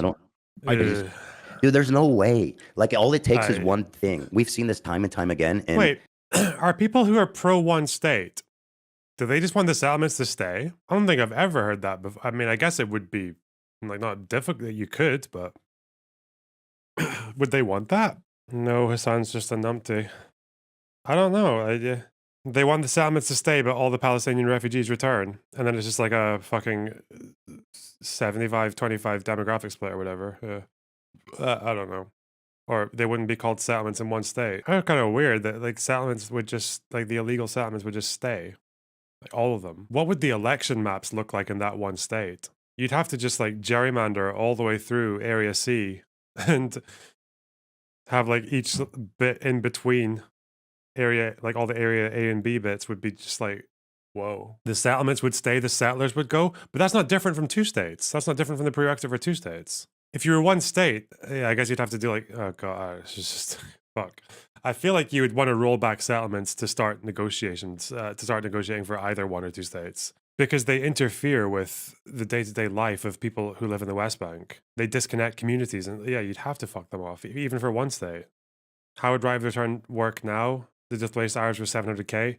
Yeah, but their right of return has been passed down to their kids and grandkids, so it's like 7 million. Or like, I don't know if it's actually 7 million though, because I know that a lot of the refugees from 48 are also in Gaza and the West Bank, and if they had statehood, they would just stay there, and that would be them sorted. So I don't know how that works. And also, how many people living in Lebanon, Jordan, would actually take the right of return to Israel? Probably not all of them. So yeah, I don't know. The history of this region.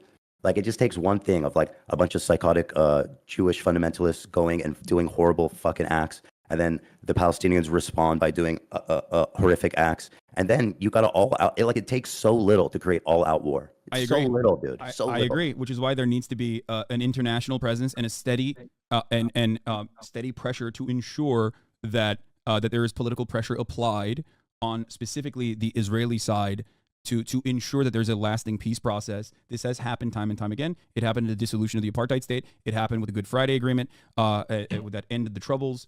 And this is where the toxicity is, right? Because he thinks that he like segregationist Ethan, segregation. I don't know. I feel there's a few good questions you could ask here, advocating for segregation, like one state. People calling him racist and shit, racist ass. Ugh. He's just a Zionist, man. That's why I think this is a lot more toxic, like a million times more toxic. Racist fuck, what the hell? It always will happen, because I believe that no matter how much we fight, I think peaceful solutions are our natural state. We want to fucking coexist with one another. And the example I always use is when you look at Europe, right? Which is a borderless utopia now. Hey, like I'm not in it anymore. There's freedom of movement.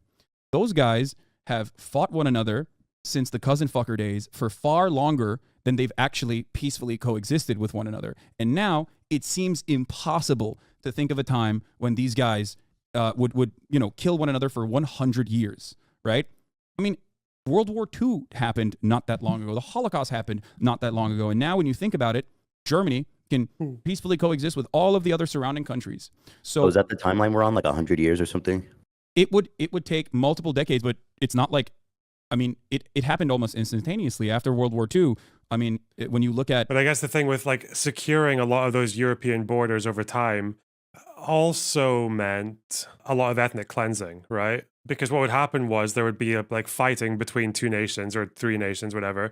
Some borders would get settled. There would be ethnic groups split apart, and then like 30 years later, after developing more fucking arms, they would go and be like, hey, wait, you guys over there, you're part of that country, but your blood is this soil. You're Polish living in Lithuania. What's that all about? And they're like, oh, yeah. And then they would use them as a prerequisite to invade them. And then there'd be some fucking shifting over again. And even after World War II, they had to fucking kick out like 800,000 Germans from fucking more than that, actually, from Eastern Europe, because they were like, oh, no, if the war ends and Germany gets power again, they're going to see a bunch of Germans living in the Czech Republic or fucking Poland, and they're going to be like, hey, guys, you're Germans. What are you doing in that country? You're German. Don't you want to be part of the German country? Don't we want to take this line here and make it this line over there past you? And they're like, yeah, let's go. And that's why we even had that problem today with all the fucking ethnic Russians living in Crimea, as used as a prerequisite for annexation, or all the Russians living in fucking Georgia and shit. Yeah, Kosovo. Yeah, fuck. And if you look at how intertwined the demographics are of Israel and Palestine, if you want the same result and you're going to compare it to Europe, you're going to need a lot of people getting fucking fucked around, like put you over here. It's going to be chaos. When you look at like civil governance in Germany, it was almost instant. You mean after a horrific world war where like tens of millions of people died and see, that's I just taught you guys 100,000 years of European history. Okay, not 100,000, but yeah, that one's for free. Okay, like the stream. Countries were forever changed and traumatized, then they were able to create a lasting peace. Yes. And that does so, not happen. so That what's does the not need to parallel? happen. Okay. No, I'm saying so even in a situation like that, you what's can the find parallel peace. to the Middle East? Even in a situation like that where millions died, right? Millions, tens of millions died, you can still find. Wasn't that pretty much what happened in 1948, except they called it a Nakba and cried about it forever? Okay, I'm going to ban you. Fuck you. All right. Again, there's a reason they cry about it forever. And it's because normally in Europe, you'd go from one country to the other that's more suited to your fucking ethnicity or whatever. And then you're good, you know? You're chill. When it comes to the Nakba, you're in a fucking Middle Eastern country that doesn't want you and never will want you. And you're just like, okay, this is fun. And there are bullet holes outside your house from when your fucking mother was massacred, like in the 80s. Like, fuck. I can relate to that on a Jewish level. Yeah, well. Yeah.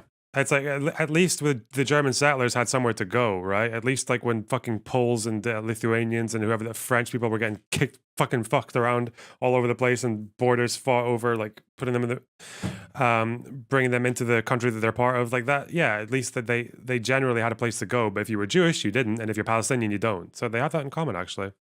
They're like a family, you know? Find lasting peace almost overnight. And that is precisely, that's precisely what I'm saying. That's precisely what I'm saying. It's perfectly reasonable to assume. It's perfectly reasonable to assume, as long as there is international pressure and that there is accountability and control and a Thanks to the £2, Unreal. Have you considered America bad? Oh yeah. Whoops. I forgot that.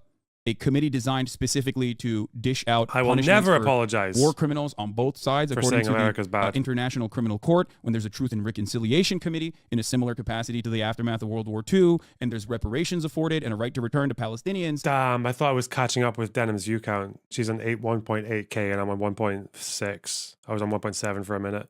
Damn. Skill issue. Lonerbox.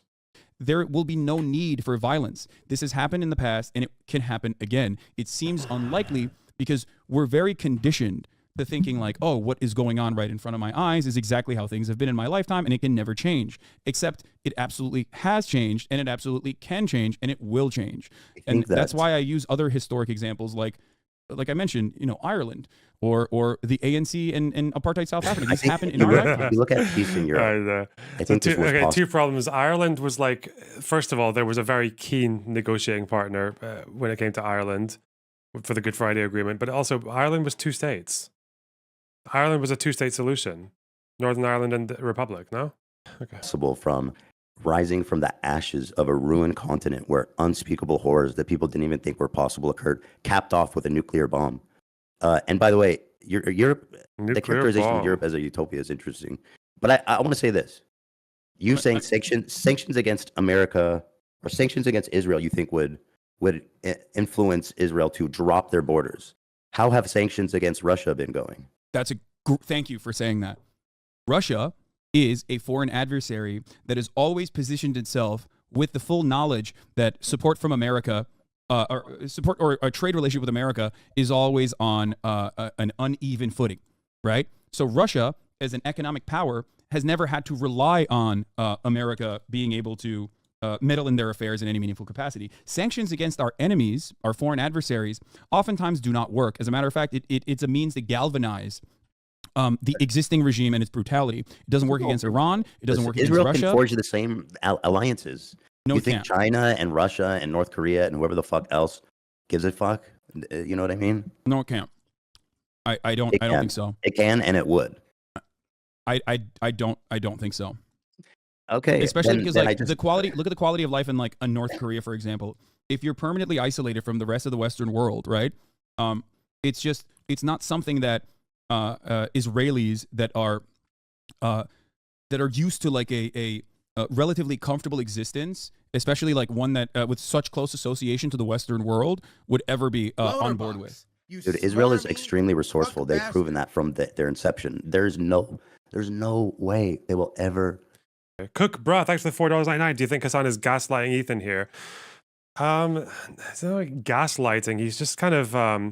I think Hasan he seems to be a little bit insecure about his intelligence. Created this concept, and for why they did this, and this is historical, to justify the slave. Whiteness as a concept has changed throughout time. The point I'm trying to make is economic motivation Okay. Informative though. Thank Completely you. irrelevant. Destiny's back. Completely irrelevant. I just- Because the hold on. concept of I whiteness have is to guide the expanded throughout discussion. time. Destiny, get in here. I just have a question. So when we say like, can somebody be racist against somebody under like, I guess like the common vernacular of like, could somebody hate somebody because of their skin color? Of course, anybody can do that. But when we start like analyzing society, we look at like meaningful demonstrations of racism. So for instance, like the criminal justice system or economic disadvantages, right? In these ways, minority people can't really exercise racism against majority people because they don't really have the status or the power in society in order to do so. I vote for Destiny. It's like I wish Destiny could just come in at the beginning and give us the right answer right away instead of making us wait. So we didn't have to list a fucking Hasan. Yeah. Yeah, it makes me Like we have the cheat sheet right here. Honestly, like it's funny because like the only it's way such a fucking retarded thing to say. Like I'm sorry, but like if you can't comprehend the fucking shit that I'm saying, it's on you. Okay, I'm doing as best as I'm doing. Hey, as best yeah, as Wes. I can over you said the here. R Wes, word. He literally said the exact same thing that I just said. Like, what the fuck are you guys talking about? That's the kind of vibe that I get about him. So when he's instead of, I think he feels like these conversations are more of an avenue for him to demonstrate his knowledge than it is for him to engage with a conversation. But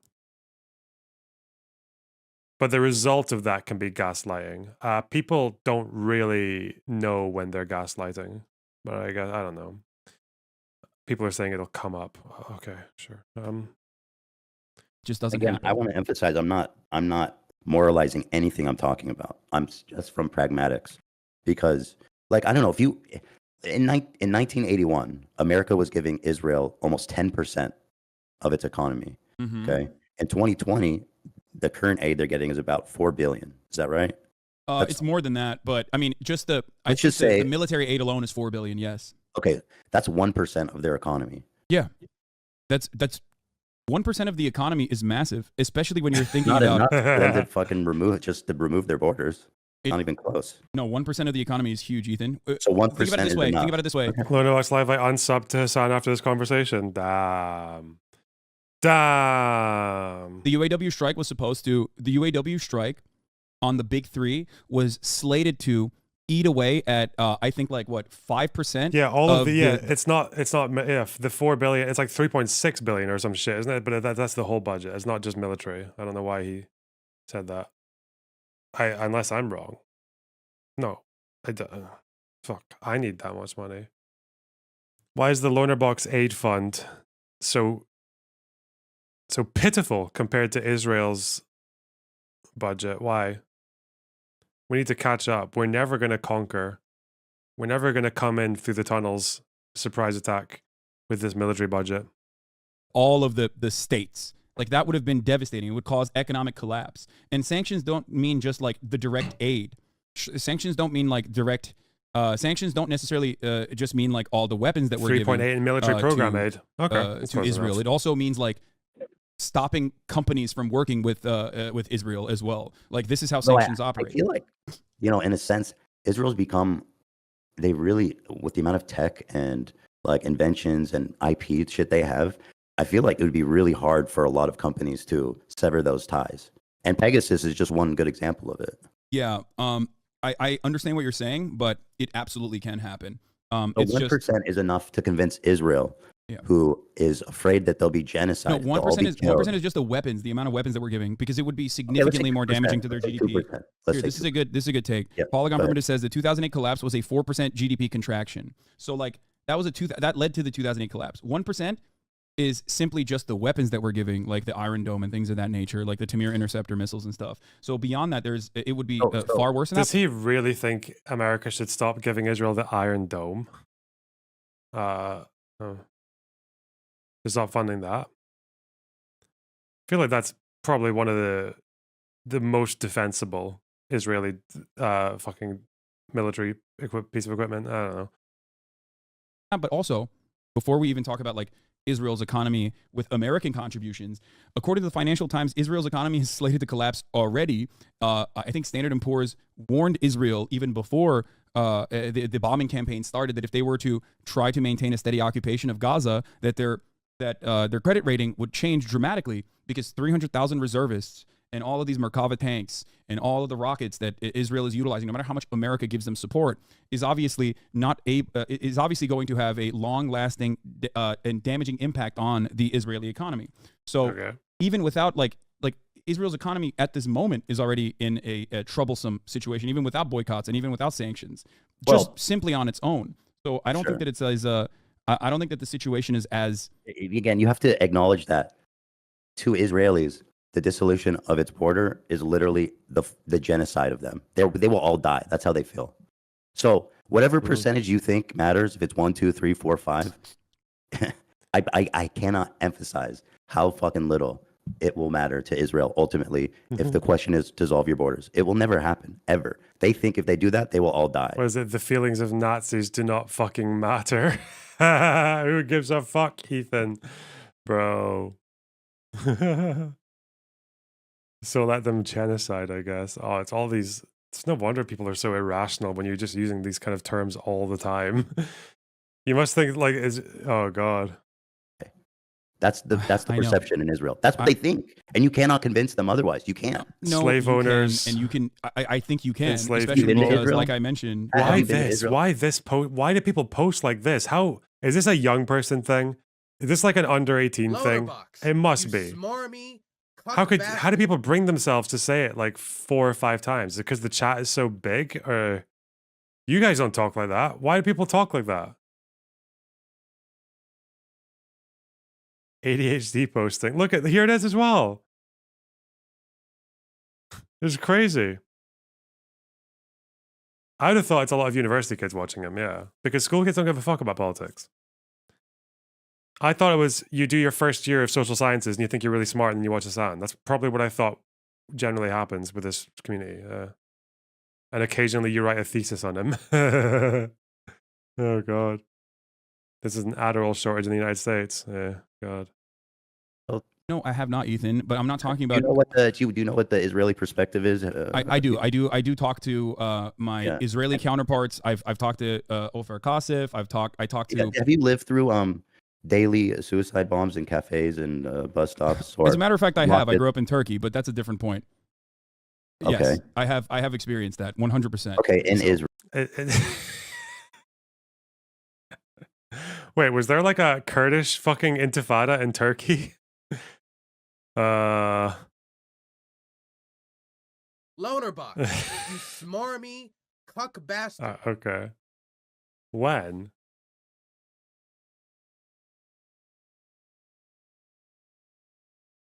Kurdish attacks Turkey. Well, like when was he there? In the 90s?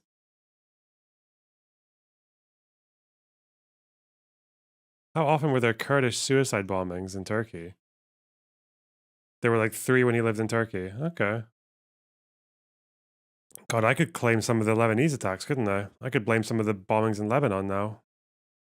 Even though I wasn't there for any of them, but fuck. Israel. So no, like, not in Israel, but in Turkey I have. I know. That's close enough. I don't think it was ever as bad as the Second Intifada, was it? Don't know. Maybe.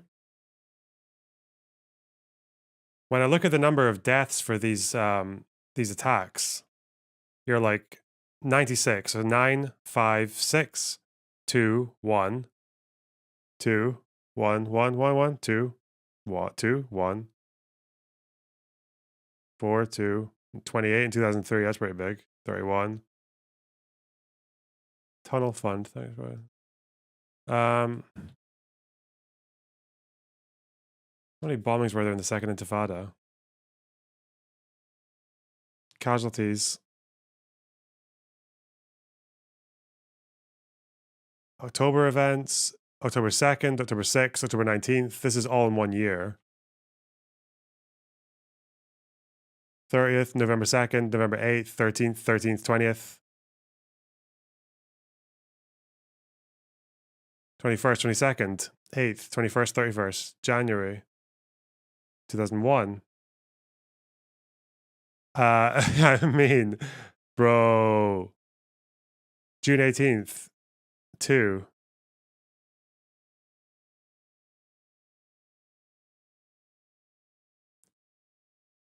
Oh, the restaurant in Jerusalem, 15. Yeah.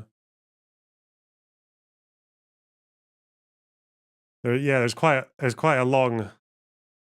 Look at that! I didn't know it was this frequent. Like February 6th, February 8th, 16th, 18th, 21st, 22nd, 25th, 27th. I think it was like 3 times as many Palestinians died in all this as well. Fuck. We're only at 2002. 2003. The bus bombing to downtown Jerusalem. How many? What the fuck? And then there's the Palestinian deaths. Israeli security forces shooting incident. Yeah. Civilian killed in missile attack in Gaza, 10 dead. Sleeping extended family killed in artillery attack. IDF, 18. Eek. Yeah, I don't know. It's probably not the most comparable. I'm talking about Israel. So, okay, fair enough. You've experienced that in Turkey. Do you think that in a smaller country, a much smaller country as well, and without living there, like that you can convince them otherwise? I don't understand I don't understand where that confidence comes from. How do you can make the confidence comes from my belief that the morally just thing. Like, I will always unflinchingly support the morally just cause, right? No matter what happens. If we talk about the practical application, yes, there's going to be people that are resistant to that. Maybe even people who want to engage in acts of terror against that on the Israeli side, especially. But ultimately, these are solvable problems because I look at the material realities on the ground. Without American support, Israel, without Western support, unconditional support, and trade, Israel would not be able to maintain an apartheid regime, just like South Africa was not able to maintain its apartheid regime. And as long as there is more pressure from the West, this will most likely change if America finally does the righteous thing for once in its fucking life. Now, having said that, okay? By the way, and I just need to make this clear because you keep saying that you support the moralistic thing. I support the moralistic thing too. I'm talking pragmatics here. I'm telling you that the one state is a non-starter. That's my point. The pragmatism does not I don't have chat open. I don't know what people are saying, but I can only imagine the fucking psychotic. Yeah. Well, don't pay attention to what people are saying. Don't pay attention to what people are saying. If there's people watching this who are just seething, I'm just telling you. Did I see Frogan? I saw Frogan. Why did Frogan, he's going to call us terrorists, run? Oh, God. Why did Frogan think I was hate rating her yesterday? I was sleeping at 5 a.m, but apparently people think I was hate rating Frogan. Okay. Just what it is. What I'm explaining to you is what it is. And and I believe that people need to reckon with the reality of the situation to actually approach this into a meaningful conversation. Because again, I can't emphasize how much the one state thing is impossible from the Israeli perspective. Yeah. But you talk about sanctions. I mean, if you look at Russia, Russia and Israel are not. Russia and Israel are not the same. Of course, they're different countries. Western leaders, they all predicted there would be a total collapse of Russia's economy, but all that happened was it made them more nationalistic, it made them more resolved, it made them basically search out new partnerships. And I don't think that there's any evidence that Israel would be unable to do the same things. Because the only times where a sanctions regime doesn't need America. The only times a sanctions regime has ever worked is if it's threatening our allies. That's it. We can actually sanction our allies. We cannot sanction our enemies in a way that like stops them from finding a way to continue surviving with the same quality of life. Israel is a democracy for Israeli Jews, right? It's not a democracy for the Palestinian citizens of Israel. What's up? I think this idea that sanctions would change anything is because it would dramatically change the quality of life. What's the evidence of that? When has that worked? I gave you the evidence. It worked in South Africa. The fear of sanctions alone and businesses pulling out of South Africa alone was enough to change the attitude on the ground. It did work. And not only that, but also I'm using this as an example because Israel was allied with South Africa and they personally saw how successful this was in South Africa, which is why AIPAC made apartheid is completely different than the situation. Why is it completely different? Okay, well, Israel, first of all, again, the Israelis believe that they will all be killed. So they're fighting for their survival. The South African white population also believe that 100%. But they voted in favor of ending apartheid. Why would they do that if they thought they were all going to die? They also have like a ton of I feel like they have a lot of leverage in terms of their I really hope people don't bring up Rhodesia in there, because that's not the best example. Rhodesia is pretty bad. Everyone who has historically been the oppressor has always believed that once that oppression is not maintained, that the retribution will be just as violent, if not worse. And history has never shown an example of that in the way that it actually has like been an incredibly violent retribution. Like, so you're saying, are you saying that are you saying sanctions was singularly responsible for ending apartheid? No, of course not. And so what percentage of it would you say? I don't know what the exact percentage with the sanctions would be, but all matter of conflict ultimately ends with a peaceful solution. No matter how violent the conflict is, it ends up with a negotiations process, right? So I don't know what the exact percentage. I don't know what the exact percentage of the sanctions was, but of course, on the ground, violent actions was also a major factor in making this apartheid as costly as possible. But yes, international support being pulled out of South Africa was a gigantic burden for the South African economy, which... With the militant nature of Hamas and Hezbollah ever present in apartheid South Africa, well, that's the thing, is I don't think there were any de facto governments in South Africa and like living in one of the Bantustans who were pledging to eradicate like the white population in South Africa. Yeah, it's a bit different. It's a good, like, BDS is still, I don't dislike the South Africa analogy, because I think BDS is kind of important when it comes to Israel, because again, I firmly do not believe that the Israeli public will ever come to a positive conclusion themselves. So they just won't do it. They do need to be a little bit twisted into it. So yeah. But people try to conflate it a lot more than it's a comparison, but it's a very different comparison. You have to isolate a few variables, basically. Yeah. Forced the hands of South African politicians that wanted to maintain the apartheid into, making a new arrangement finally. Do you think the global politics, geopolitics is that we see in the world today is comparable to what we saw then? No, because I think the collapse of the USSR also was playing a role in that process. Because don't you think that like there's different allegiances and groups of nations forming, and one of them will take in Israel. There's just no shot. The idea that someone might take in Israel is insignificant in this circumstance. You know why? Because the quality of life that Israel has afforded to at least Jews inside of Israel proper is one that people do not want to take away. This is the major difference. If you live in a country like Russia, your government is already positioned against America sanctioning you before America even sanctions you. So you can withstand sanctions. Israel, on the other hand, has never considered the quality of life shift that would be seismic if there was Western sanctions upon Israel. It's just like, it's untenable. There's no way out of it. There's no like, oh, we'll just like deal with China and then China will defend us while we still maintain the same quality of life. They'll sell them arms. They'll you know what I mean? I'm not saying that there aren't. There'll be a valuable exchange of goods, ideas, IP, weapons. You know what I mean? Yeah, like, certainly. And by the way, Israel, I say this because people really need. Why did Hasan take down his Soviet flag? I have no idea. He used to have a USSR flag, didn't he? I don't know why he got rid of that. Actually, I couldn't tell you. To understand how much they think that if they dissolve the borders, they will all be killed. They will use a nuclear bomb if they have to. Yeah, that's ridiculous. It's like saying we can't fucking raise taxes on the wealthy because like they'll just pull out and go somewhere else. Like that's nuclear holocaust being an option in this situation is like a ridiculous one. Like that's not. I only say it because the only way I see this happening is a all-out war. That's the only way.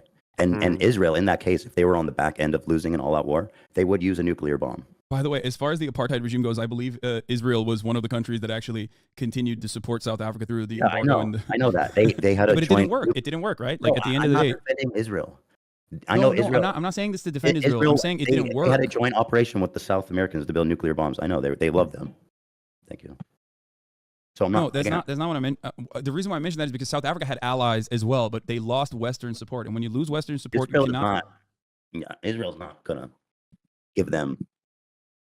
excuse without Western support, it's not enough support from nations to make a significant difference. Is. It 100% is. If you are maintaining pressure on an ally, their economy will crumble so fucking fast. that they will never ever be able to withstand it in the same way that a foreign adversary can. A foreign adversary can greatly diminish their quality of life because their quality of life is already not up to standard if you compare it to like Israel and the many benefits that Israeli citizens have and enjoy. That is a genuine political problem. That is a major political problem, which is why people will say sanctions only work on allies. They don't work on foreign adversaries. Like Israel, the Israeli population would not, in a million years, take a massive seismic shift in their quality of life. A lot of people would fucking probably try to believe. They would. That's you don't what I mean. understand. No. They would. They would take the seismic shift. They would. That's the thing that you don't understand. They would. And you know what I mean? They would. I know. People underestimate what the fuck Israel means to the people that live there. My point is always this. If BDS wasn't a genuine threat that Israel noticed and thought was like a legitimate threat, they would have not. What does BDS. South Korea have to do with the conflict? No, boycott, divestments, and sanctions on the state of Israel. Oh, okay. Just BTS I do stand them. Yes, we stand BTS. Don't get mad at us, please. But BDS in and of itself was originally. I've been throwing them up too. BDS, good. Boycott, divestments, and sanctions, which is controversial because like sometimes there are sometimes it does overextend itself for sure, and like goes after like random fucking groups and whatnot. But like as long as it's like steadily maintained, boycott, divestments, and sanctions is a successful way to apply pressure to Western governments to apply pressure to the state of Israel, just like it worked against apartheid South Africa. And that is precisely the reason why, because it worked against South Africa. It wasn't the sole reason, first of all. It wasn't. One of many. I never said it was, but it was again, a major you're reason. using it as an example, like a silver bullet, like that. Yeah, they did sanctions, so apartheid ended. It's just not the same thing. Well, the reason why I'm using that anyway, as an I think example, we're going on about the sanctions too much because the thing is, I guess we're at a bit of an impasse in that. Like on one hand, looking at the two-state solution, I understand, there's so many fucking settlers now, and the government in charge of Israel has Netanyahu basically and his cabinet have gone so fucking far, have done so much damage to the cause of peace by encouraging and arming these psychotic freaks that are out there, the settlers. Fucking, they're real villains. What's your takeaway from this? I feel like Hasan is always like, he's just like giving kind of 50% of an argument, but he's not really engaging with exactly what Ethan's saying. I don't know. It should be kind of a given that the big difficulty with one state is not only that Palestinians don't want it, but also that Israelis really don't want it. And like, you do need that factor isn't really addressed, I don't think. You can make arguments for how incremental change can move them onto that position, but yeah, I don't know. It's all very like just kind of tidbits of knowledge that it's like there's like a layer of every argument, but it doesn't go below that. So you can mention, oh, they BDS South Africa and then they ended apartheid, but it's like there's quite a lot you have to know about between that, and like you have to know the differences between South Africa and Israel, like what you can apply there that you can't apply to the current status, what else was going on, what were the leaderships like.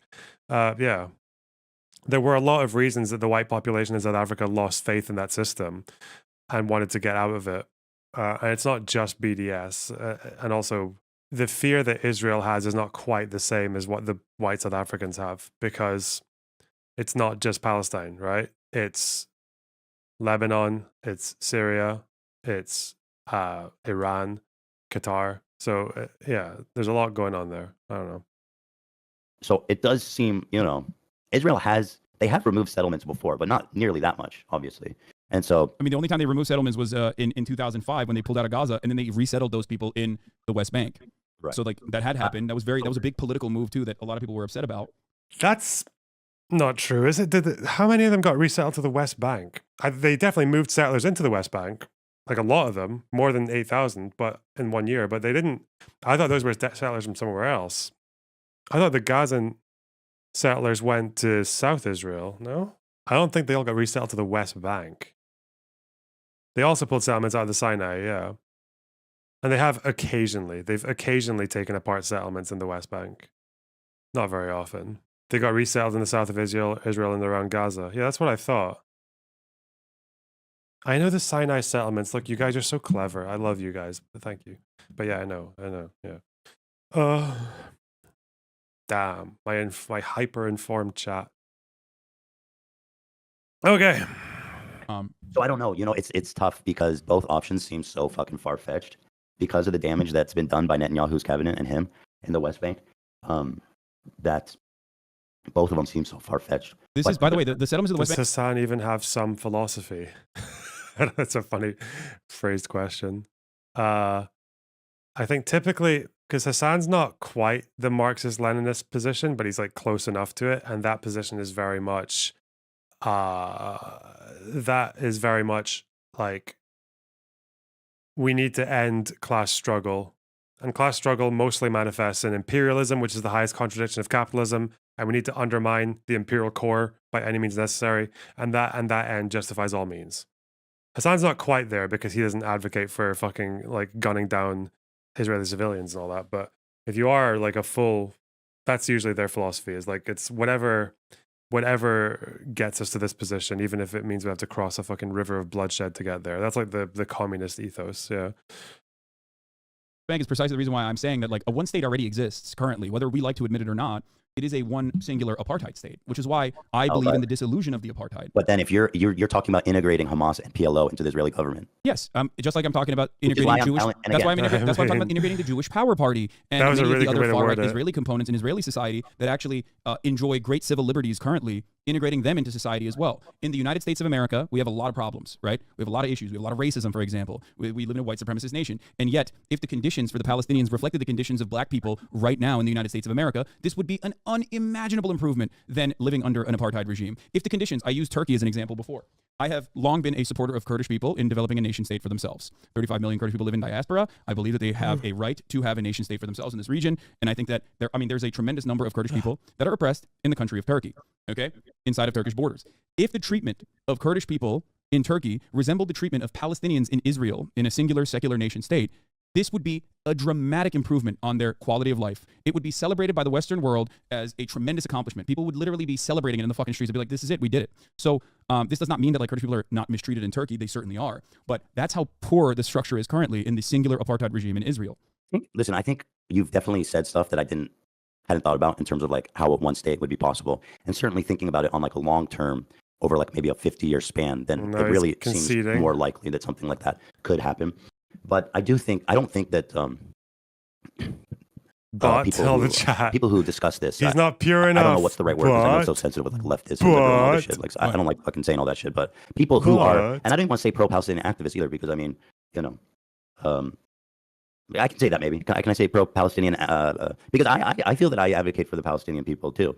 But my perspective is just that I don't think the people who talk about this understand how far Israel will go to make sure that that never happens. I do. I oftentimes don't want to showcase like the full-blown Israeli perspective on this matter. I'm really self-conscious like that. What the because fuck? I understand precisely how dangerous and how violent the rhetoric actually is, and how right-wing the rhetoric actually is. Because like just like in the United States of America, if you look back at like I don't know the sentiment expressed towards black people in the civil rights movement, like yeah, there is a steady flow of misinformation and anger that builds up and resentment that builds up on the side that is the party in power that has to exist so that you can maintain the structures of inequality. This has historically always been the case. And yet, when all is said and done, we have the capacity to adapt. And no matter how violent the perspectives of Israelis might be, and there is still always going to be a way to prove to every single person that the best permanent security solution is one that revolves around offering Palestinians a life of dignity. This also, by the way, discounts the two-state solution. People do understand that. It's just getting there is the fucking problem, you know.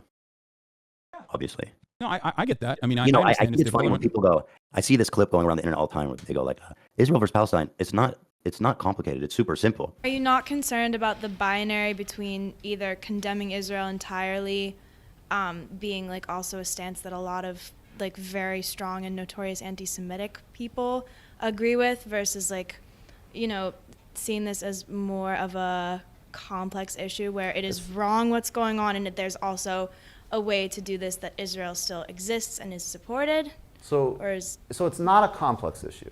That's the big thing. It's super simple. There's one group that has enormous power. It's the most powerful country in the Middle East. It's backed by the United States. It acts on another population of people with total impunity and is never held accountable for anything. So there's no symmetry in the relationship, period. And I've seen you say it. You say apartheid, is it good? Yes or no? Obviously no. And that's not the hard part about this conflict. Everybody can easily tell you apartheid is bad. the hard part of this conflict is deciding what the fuck to do about it. And in that regard, it is extremely complicated. Yes. Here's the thing, though. I think that you are surrounded by people who are very like-minded in many respects, so you don't see the other side of the conversation, because a lot of people do say that Israel's not an apartheid, and it is actually very complicated. That we're not talking about the solution. Hold on. What side is it you're saying I'm not exposed to, or which side am I exposed? I think you're talking to like-minded people like myself more so than I guess like people who you're talking to people who already have like established Israel's an apartheid state, because the overwhelming majority do not consider it that. I agree, and that's why it's important to frame these kinds of conversations, because I understand that the rhetoric, mainstream rhetoric in Israel and in America, is way, way, way to the right of where we're talking now. So I understand that. Some people might look at this conversation and say that like you're missing the point. I know that. I'm trying to engage in a good faith discussion. I don't need to acknowledge people who are like, oh, we need to kill all the fucking Gazans. Like, obviously that's insane. You know what I mean? But that's not even what we're saying. Like, there are plenty of people who are like, oh man, I really sure feel bad about the Gazans, but also like Israel has security concerns, so they have to eradicate Hamas. Like, I hear varying degrees of this kind of sentiment expressed from a diverse group of people. And ultimately, a lot of this still revolves around like, I hate Netanyahu, but we have to keep letting him do what he's doing, even though Netanyahu and what he has done so far in Gaza is simply a continuation of the multiple decades of arrogance on behalf of Israeli politics, assuming that like this apartheid regime can be maintained without any severe violent repercussions, not even listening to its own internal security forces like Shin Bet. These guys are not fucking woke, obviously. They're their job is Shin Bet. Their job is to literally defend Israel's internal security. Like, I never actually saw the clips, if there were clips of Frogan shit talking me, but I feel like she thought I was hate rating her. But I don't know if she changed her mind, if she realized I wasn't, but I don't know. If anyone has a clip, I can have a look at it and see if I need to make amends. But connected Gaza and the West Bank or something like that, but I don't know. Maybe there'd be some concessions of land there to make it continuous. Would land swaps work with East Jerusalem? No. East Jerusalem would have to be either international zone, or it would have to be Israelis control the Israeli parts and Arabs control the Arab parts. That was what it would have to be. What do you think about Frogan? What do you like about Frogan? I don't think I like anything about Frogan. She's not my kind of person. She got me blocked on Twitter as well. Oh no. And also, I would be in favor of some kind of reparations too. Now, again, that seems far-fetched. It does seem far-fetched. I give it. It's granted. But like, it's so hard. It's equally hard for me it's harder for me actually to imagine Israel ever conceding. Do you think Israel would concede to a two-state solution then? I mean, I think there would be an appetite for it if the situation was, if like the vibes were right, to put it in a silly way. Like, if there was a fair duration of peace and goodwill talks. If you go back again to Arafat and Rabin, even though a lot of Palestinians, I'm trying not to chew gum, a lot of Palestinians were not happy with it. But if you can go back to 1948 and make more concessions, I don't know, man. I don't fucking know. I don't know. They both seem so far-fetched and difficult, if I'm being honest. Yes. Because the settler situation just ruins the whole fucking thing. There's just too many settlers. Yeah, I don't there know. are 750,000 total, but 450,000 just in West Bank alone. Do you want to know the number of settlers that existed in the West Bank in 1977? Not many. 7,000. Yep. So, and in the 90s, that only increased to like what? I don't know what the exact number was. Hold on, I'm going to look this up really quickly. So, let's see, 1990 number of settlers. Sorry, I need to do a segment. Hang on. In the West Bank in 1988, by 1988, hold on, what is the number of settlers in the settlements? Begin went fucking mental with it. According to the Palestinian Central Bureau of Statistics. Wait, what is this? Number of settlers in Israeli settlements in the West Bank region by 1986. By 1986, the West Bank area, excluding Jerusalem, was 60,000. By 1990, it was 88,000. So in the 1990s, this number continuously grew to 100,000 to grow and grow and grow, and only continued to go through this peace process, starting the peace process around 88,000, and I guess like now arriving at 456,000 in the West Bank, and then 232,000 in Jerusalem. So when you look at these numbers, the Israeli government really fucked up. I mean, they didn't fuck up. Well, I know it's by design. I know it's by design. They want to. It's easier for them to claim all that land if people are been living there and they're established, and like, you know what I mean? 'Cause it's harder to do it. That's why they did it. So, yeah. And in this process, this was, of course, this process was also done deliberately to destroy contiguity in the West Bank. That's why West Bank was partitioned off into 3 separate areas, A, B, and C. And of course, control over the areas that even Palestinians live in is also disputed. Israel took over more than 80% of the West Bank in this time frame. 80%. By saying these are this is a matter of military necessity. B'Tselem has a really helpful guide on this if you want to look at it as well. They have like an interactive map that you can scroll through throughout time to see it. And in that process, they set up checkpoints. In that process, they set up 2 specific highway systems where Palestinians could only go on certain roads with a tremendous number of checkpoints versus Israelis could go on all the other roads. And right, I know, it's horrible. It's apartheid. It's crazy. But so to me, this was the opportunity. I don't know. Maybe you're right. Maybe one state is more likely.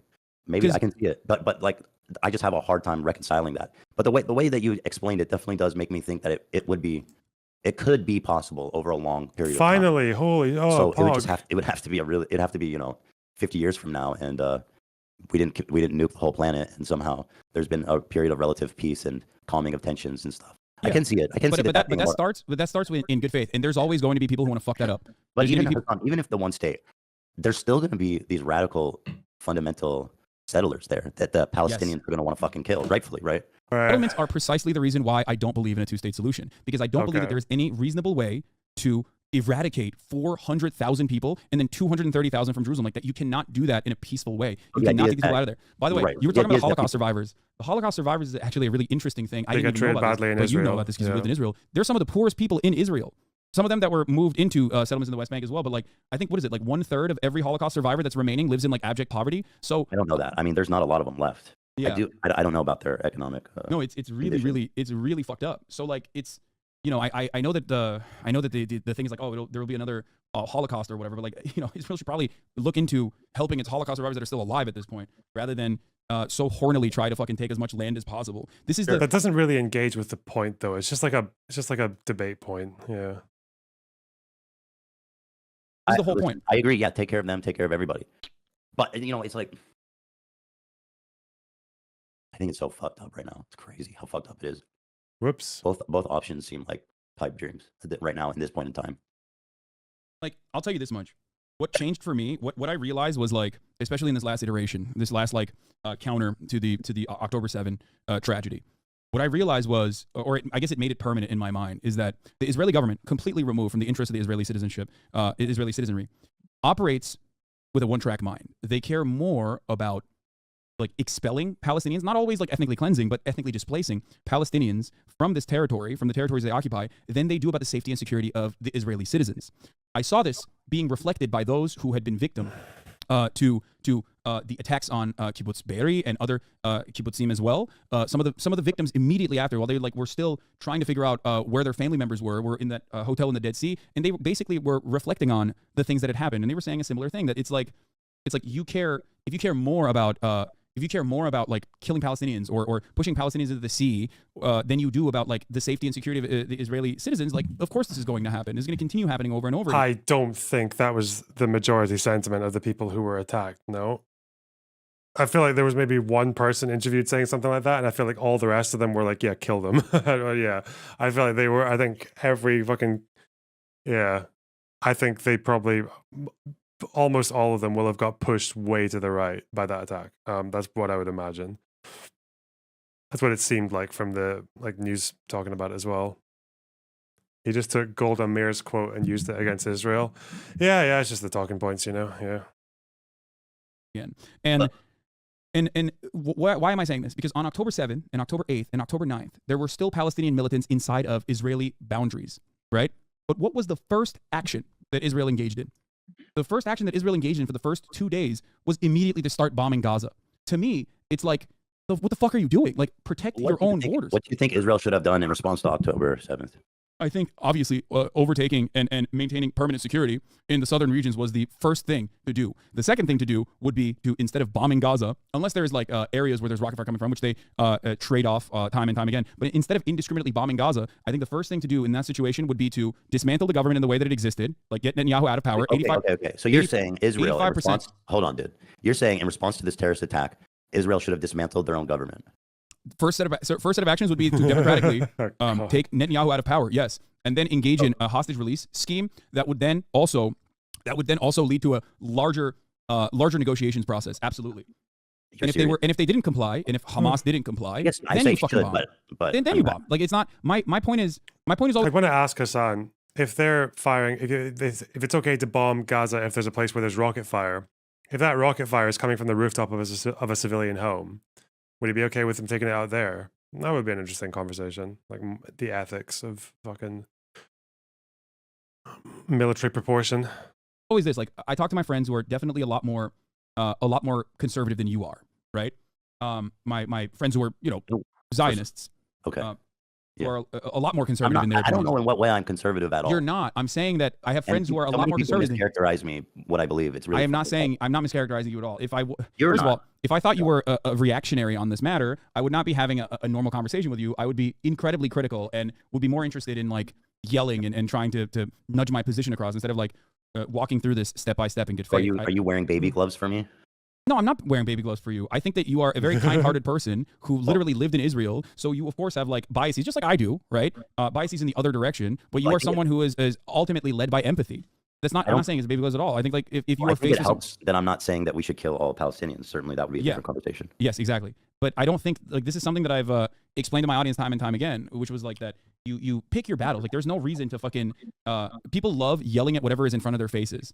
And I think that you are someone who does have a lot of empathy for Palestinian people. And it is, in my opinion, ridiculous and unproductive to just like fucking spend any time being like, oh, you're bad, you're wrong, like fuck you. That's my perspective. Since I'm on your stream, I'll just say this. I don't know the majority, but there was like a big portion of your fan base that was, I felt so unfairly and over the top, just so nasty that it made me want to disengage from the whole thing. And just like, I just don't understand like what I've done to deserve that level of fucking hate and accusations. Bro, it's other warranted. than just trying to like brother. understand the conflict or saying that Hamas are terrorists, which I don't know why that's in contention, but. Shut up. I don't know what people want. I've even frankly been nudged. Did you go after Frogan? Yeah, I could say I've been nudged towards the one state thing. Like it makes more sense to me after talking about it with you.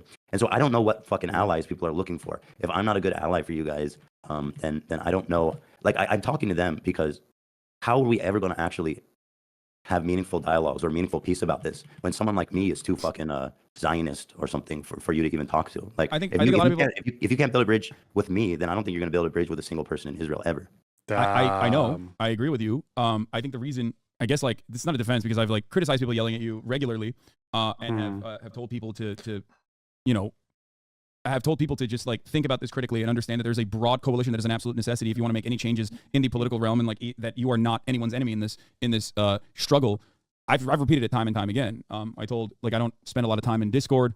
But I've seen you say that, and I appreciate nuked my own Discord. I appreciate what you've said, and I think that it's I think ultimately it's silly to yell at someone like yourself on this process, even if there are disagreements. When are you, Destiny, and Ethan starting the podcast? Hey, even if there are disagreements that people might have with you. I mean, but why the is the chat difference alert not there? It's the same cycle, right? It's the same cycle that you and I experience in other situations in our lives. Like we say something, tensions are high, and then people just like automatically take a black and white position on it, and then they posture. Right now. This is we've been talking for like 2 hours.